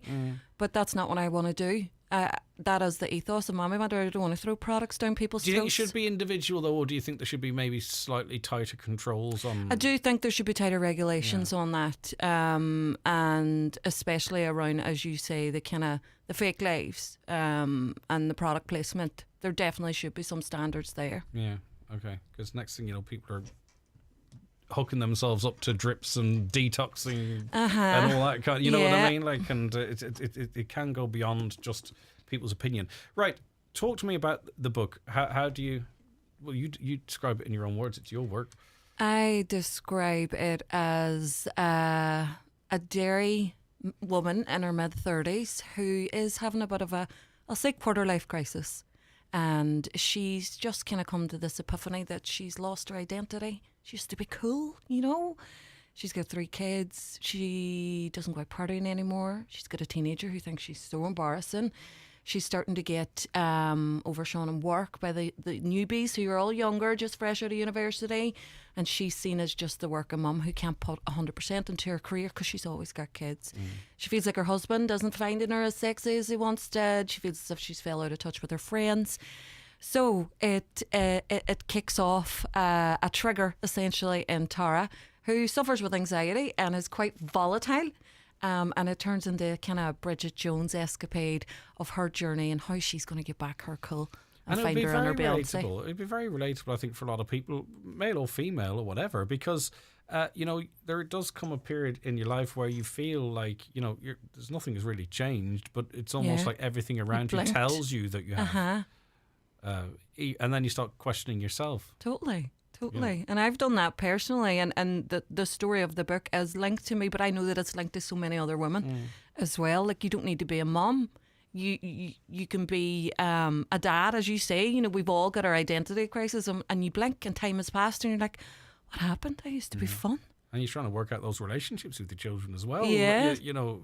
At that age when you're still, young yourself. Yeah, and especially when a teenager's telling you that you're not young, that you're old and you're not cool. Even though it's like a knife through the heart. You've come to try to, you've been conditioned for their love to make you feel really good as they're growing up. Yeah. For their sadness to make you really sad. So you've got that emotional connection, and then they decide to rip the heart out of your chest. Tell you that not only do they not necessarily need you as much now until they run out of money or something, but also you're pretty generally worthless. Oh, you're obsolete. They don't want to be seen in public with you. Did you? How do you write a book?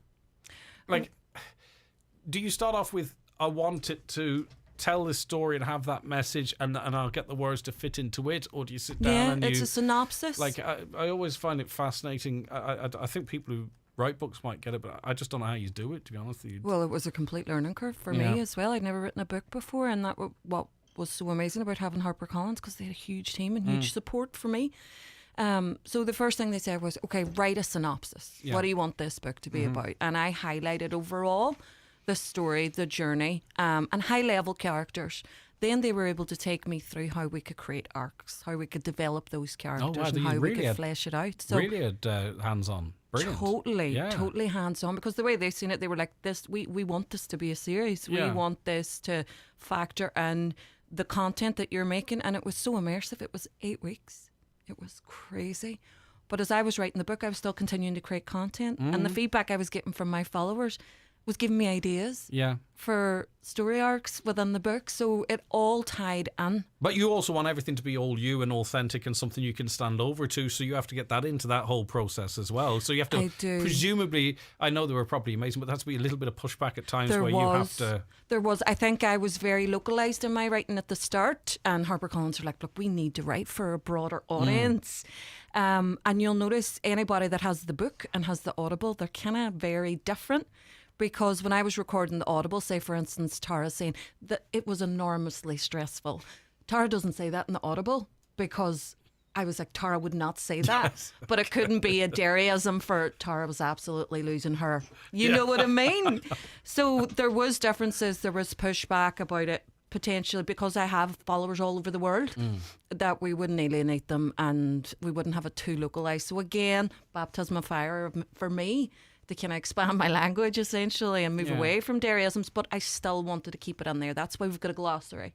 That's why it's very much got a Northwest feel to it. Yeah, and of course, Derry's very popular at the moment, and Derryisms are as well too. So there is going to be a market for that, but of course they have to look beyond. They do. They broader to that. Obviously, then things are moving so quickly for you. The obvious question I want to ask you is, like, are people looking at this maybe to adapt it for the screen, the big or small screen, or? We're having conversations. There is some interest. I can't say too much. No, of course not. But hopefully it is definitely something. I think getting on the Sunday Times bestseller list last week secured the fact that it's got credibility there. It's enjoyable. Yeah, that's a given. But always for a debut author, it's always going to be that. Can your content and your humour be transferable onto book? Yeah. And if, listen, don't want to run before we walk, but if you look at something like this, do you see this as being a 2-hour film or a 1.5-hour film or an 8-parter or do you even allow yourself to think in that regard? I can see it being a sitcom. Yeah. And if a production company was to come along and go, look, we'd love to turn this into a feature film, of course. But because my content is short form and with the book, there are a lot of people that says they couldn't put it down. So I'm like, right, okay, that tells me that there's a sitcom in there. People going, I can't wait to next week. Yeah. What's going to happen? Yeah, exactly. That's it. And also, too, with all of the tools in your armory, i.e., your marketing, your presence on social media, and HarperCollins backing you, all of that, unless people like it, doesn't guarantee any success at all, because very quickly the message gets around, well, you know what I mean? So you can get them word out there and all that, but what you need is other people buying it, them enjoying it, and then tell them they're mates. And once you've cracked that nut, exactly, the world's your oyster then, isn't it? Exactly. Again, it's feedback and it's still very early days. I think there's only like 46 reviews on Amazon so far that I'm checking every single day. But it must be lovely. It's amazing. Is it pinch yourself stuff though? It is, and I think everything's been moving so fast I haven't got the chance to kind of take it all in yet. Yeah, all right. But seeing it in the Sunday Times yesterday was just like, what? So you've talked to us about, the what the book is about. How much time do we cover? Can you tell us a bit more about the story for people who want to read it? In terms of the timescale and Tara's life? Yeah, and what journey, It's around, well, I would say it starts off on the first day of her daughter's 13th birthday. And it covers a 2-month period, so it's pretty fast and furious. And again, it goes back to how volatile Tara is and the changes that she's making so quickly. She is just not to 90 on I'm getting back to being this cool person, and that's never going to work. Yes. Ever.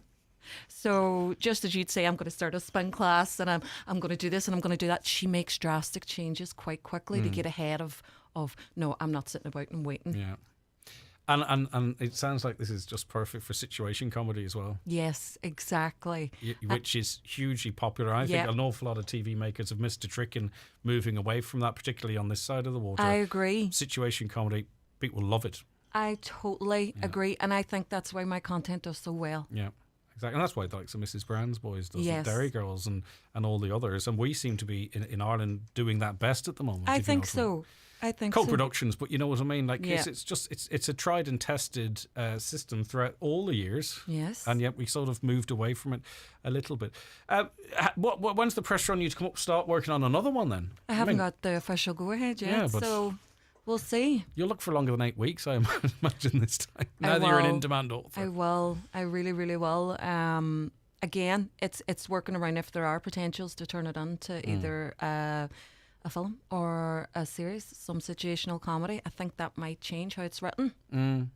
More of the smaller chunks and less of the longer arcs. I could just see how relatable it would be. Yes. It would, even just with the little pictures you've painted about spin classes. I mean, you can just imagine the episode you could do on that. Exactly. Do you know what I mean? Exactly. Okay. Yeah, brilliant. Listen, it's all happened so quickly. It's all brilliant, and we congratulate you on your success and look forward to what's coming next. I think it's going to be a long one, isn't it? It's going to be a long, exciting journey for you. I hope so. Yeah. I hope so. I mean, I'm 36. This has all happened in the space of 2 years. So if it is going to be a long journey, it means that I'm doing something right. So fingers crossed. Brilliant. And listen, as we said, the real test, it's not likes or shares or views. It's people going out and buying the book. And that's what they're doing and enjoying it. Brilliant stuff. Okay, it's called Mummy's Banter, Mummy Banter, The Secret Life of an Uncool Mum. And as I say, I think it's going to be, as you say, it's going to be relatable to an awful lot of people. Yeah, I hope so. Enjoy it. Okay. The early feedback so far is telling me that it is. And people are saying, I feel like she is me. Yes. I am her. So which is what you want. Okay, and in a way too, like we don't all have the awareness, the self-awareness to know that we're like this as well. I'm saying people go, actually, I'm glad it's not just me feels like that. Exactly, and that's the feedback I give from my content. It's people going, I was kind of wondering, is it just me? Am I insecure? Yes. Am I actually uncool and over the hill? And and dealing with that and maybe being afraid to say it because you think it's only you, whereas now it's out there and there's thousands of comments of other women saying it. It's like therapy. And even talking about anxiety, right? It's a tough one to talk about, but I think some of the most effective way, and I haven't read it, so I'm not going to pretend to have, but some of the most effective way we can talk about things is through comedy. Yeah, and that's why I It's wanted so much easier to talk about it. Exactly. I was so adamant. If there had been pushback from HarperCollins, I would have been devastated because I wanted to lightly touch on it, and as you say, surround it with comedy, not make it a big dark thing. But not lose it's the fact that it's authentic, an authentic conversation. Yeah, but also break the stigma, not make it a big 100%. deal. She's got anxiety. That's it. And that's it. And that's why I think people reading it, it's those little things that I'd say there's a lot of people who read that and go, actually, it's not just me, and it might actually help their anxiety a little bit as well. Listen, it's brilliant stuff. It's available in all good bookshops. It's on Amazon, as you mentioned. Okay, and I can't wait to see where everything goes for you. Thank you. It's going to be brilliant. Listen, thank you. Thank you so much. Really appreciate it. Okay, that was the author of Mommy Banter, The Secret Life of an Uncool Mom, from Serena Terry, and we'll be back with more after the break. The 9 till noon show with Letterkenny Credit Union, now offering MyCU current account and debit MasterCard, bringing full banking features, delivered with the same local trustworthy service of your credit union. Celebrate St. Patrick's Day with the Letterkenny CDP in the Courtyard Shopping Centre, Letterkenny, from 1 till 3 p.m. This is a free family event with music, dance, games and refreshments. Are funded by the Northwest Regional Drugs Task Force through the HSE. Bingo every Monday night at Halfway House Bingo Burnford. Doors open 7:30, eyes down at 8:30. €2,500 must go. The snowball is now €5,000 on 45 numbers or less. If you're not in, you can't win. That's Halfway House Bingo tonight at 8:30. At Smith's Side, we have been milling since 1865, covering the northwest and west of Ireland. For all your animal feed and nutritional needs, call Smith's Side on 074 9171 300. Join Dominic Irwin and friends for his Ready to Shamrock 3-day event at the Silver Birch Hotel, Omagh, from Tuesday the 15th of March through to Thursday the 17th of March. On Tuesday and Wednesday, dance the night away with the very best in Irish country music, including Jerry Guthrie, Barry Kerwin, Sean Cuddy, Jim Devine and Gareth Pritchard, culminating with a St. Patrick's Night concert with Louise Morrissey and Owen Mack. There's also late night dancing with John Malloy and Brothers Inc. An incredible lineup over 3 nights at the Silver Birch Hotel. Admission at the door. For more information, contact the Silver Birch Hotel, Omagh. If you're starting a new business in 2022, call into BizPrint today and get sorted. Logo design, invoice books, business cards, and all your printing needs. Call BizPrint at Port Road, Letterkenny on 91779555 or visit bizprint.ie. Century Complex is the perfect family day out. Kids will love exploring Century Play. There's lots of tasty options available at Backstage Bar and Grill. And at Century Cinemas, we're showing entertaining kids movies, rom-coms, actions, adventure movies, dramas and more. Call us on 074 9121 or visit centurycinemas.ie. Highland Radio weather updates with Ireland West Airport. Discover Edinburgh this summer with Ryanair's 3 times weekly service. Stunning architecture, endless winding streets and an awe-inspiring castle. Ireland West Airport. You're flying. Okay, so sunny spells will develop through the morning as rain clears eastwards. The rest of the day will be largely dry with just light, well scattered showers. Highest temperatures of 9 to 11 degrees.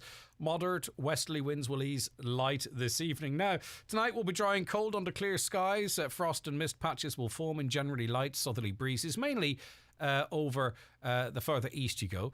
Lowest temperatures of -1 to +2 degrees, becoming cloudier overnight as winds freshen. Okay, that's the weather forecast for you. I just want to let you know that we are edging ever closer to our early bird holiday draw. Of course, we are offering you the chance to win a holiday of a lifetime here at Highland Radio. It's a €10,000 travel voucher which can take you anywhere you want, and €5,000 spending money. I believe that funds the trip of a lifetime. So you can go wherever the hell you like. Now, tickets are 1 for a tenner. They get cheaper then. 6 for 50, 10 for 80. And the closing date for entries is 13th of April, and the draw will be on this show on the 14th of April. Now, this is the thing I want to mention to you. You have pretty much today to enter the draw and be in with a chance to win a bonus 1-week holiday for 2 people in Turkey for this October. That draw will take place the day after tomorrow. Okay, so get your tickets bought early. It doesn't increase your chances of winning the main prize, but it does increase your chances of winning another prize, and that's that beautiful 2-week holiday in Turkey. So if you want to and you have the money and you want to take part, get on that now and get your tickets today, preferably, because if you're going to get a ticket anyway, sure, you might as well be in the draw for the early bird holiday as well. All right. Okay. The draw has been mentioned. Hi, Greg. Was in Letterkenny today and saw the prices on the forecourt, so I had to take a picture. Certainly stopped me in my tracks as the driver was going slow, as they were certainly the cheapest I've seen. But then I read a story from Charlie Weston, who has the opposite. As I seen in the news on Saturday, coal goes up $4.50 today and a further $2.50 in April.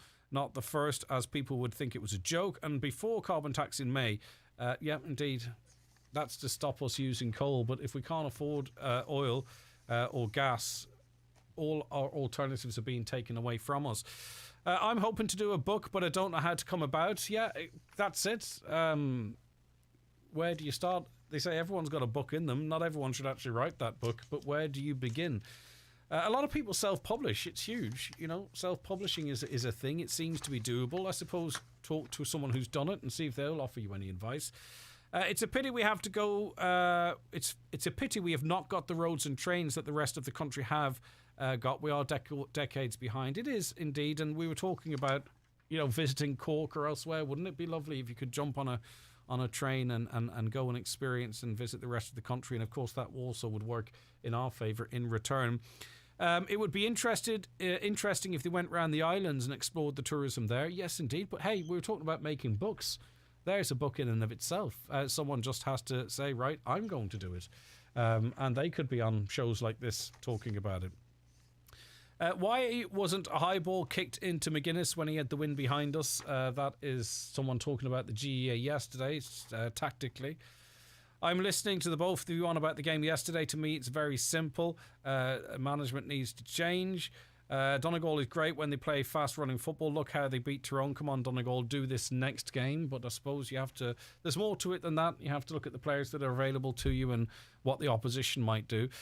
Fianna Fáil and Fine Gael defending home heating oil not being reduced because the tax take on it is not classified as excise. How bizarre. If you or a family are freezing in a cold house, do they really care what name is on the tax, smug or what? Didn't hear what that caller's referencing, but...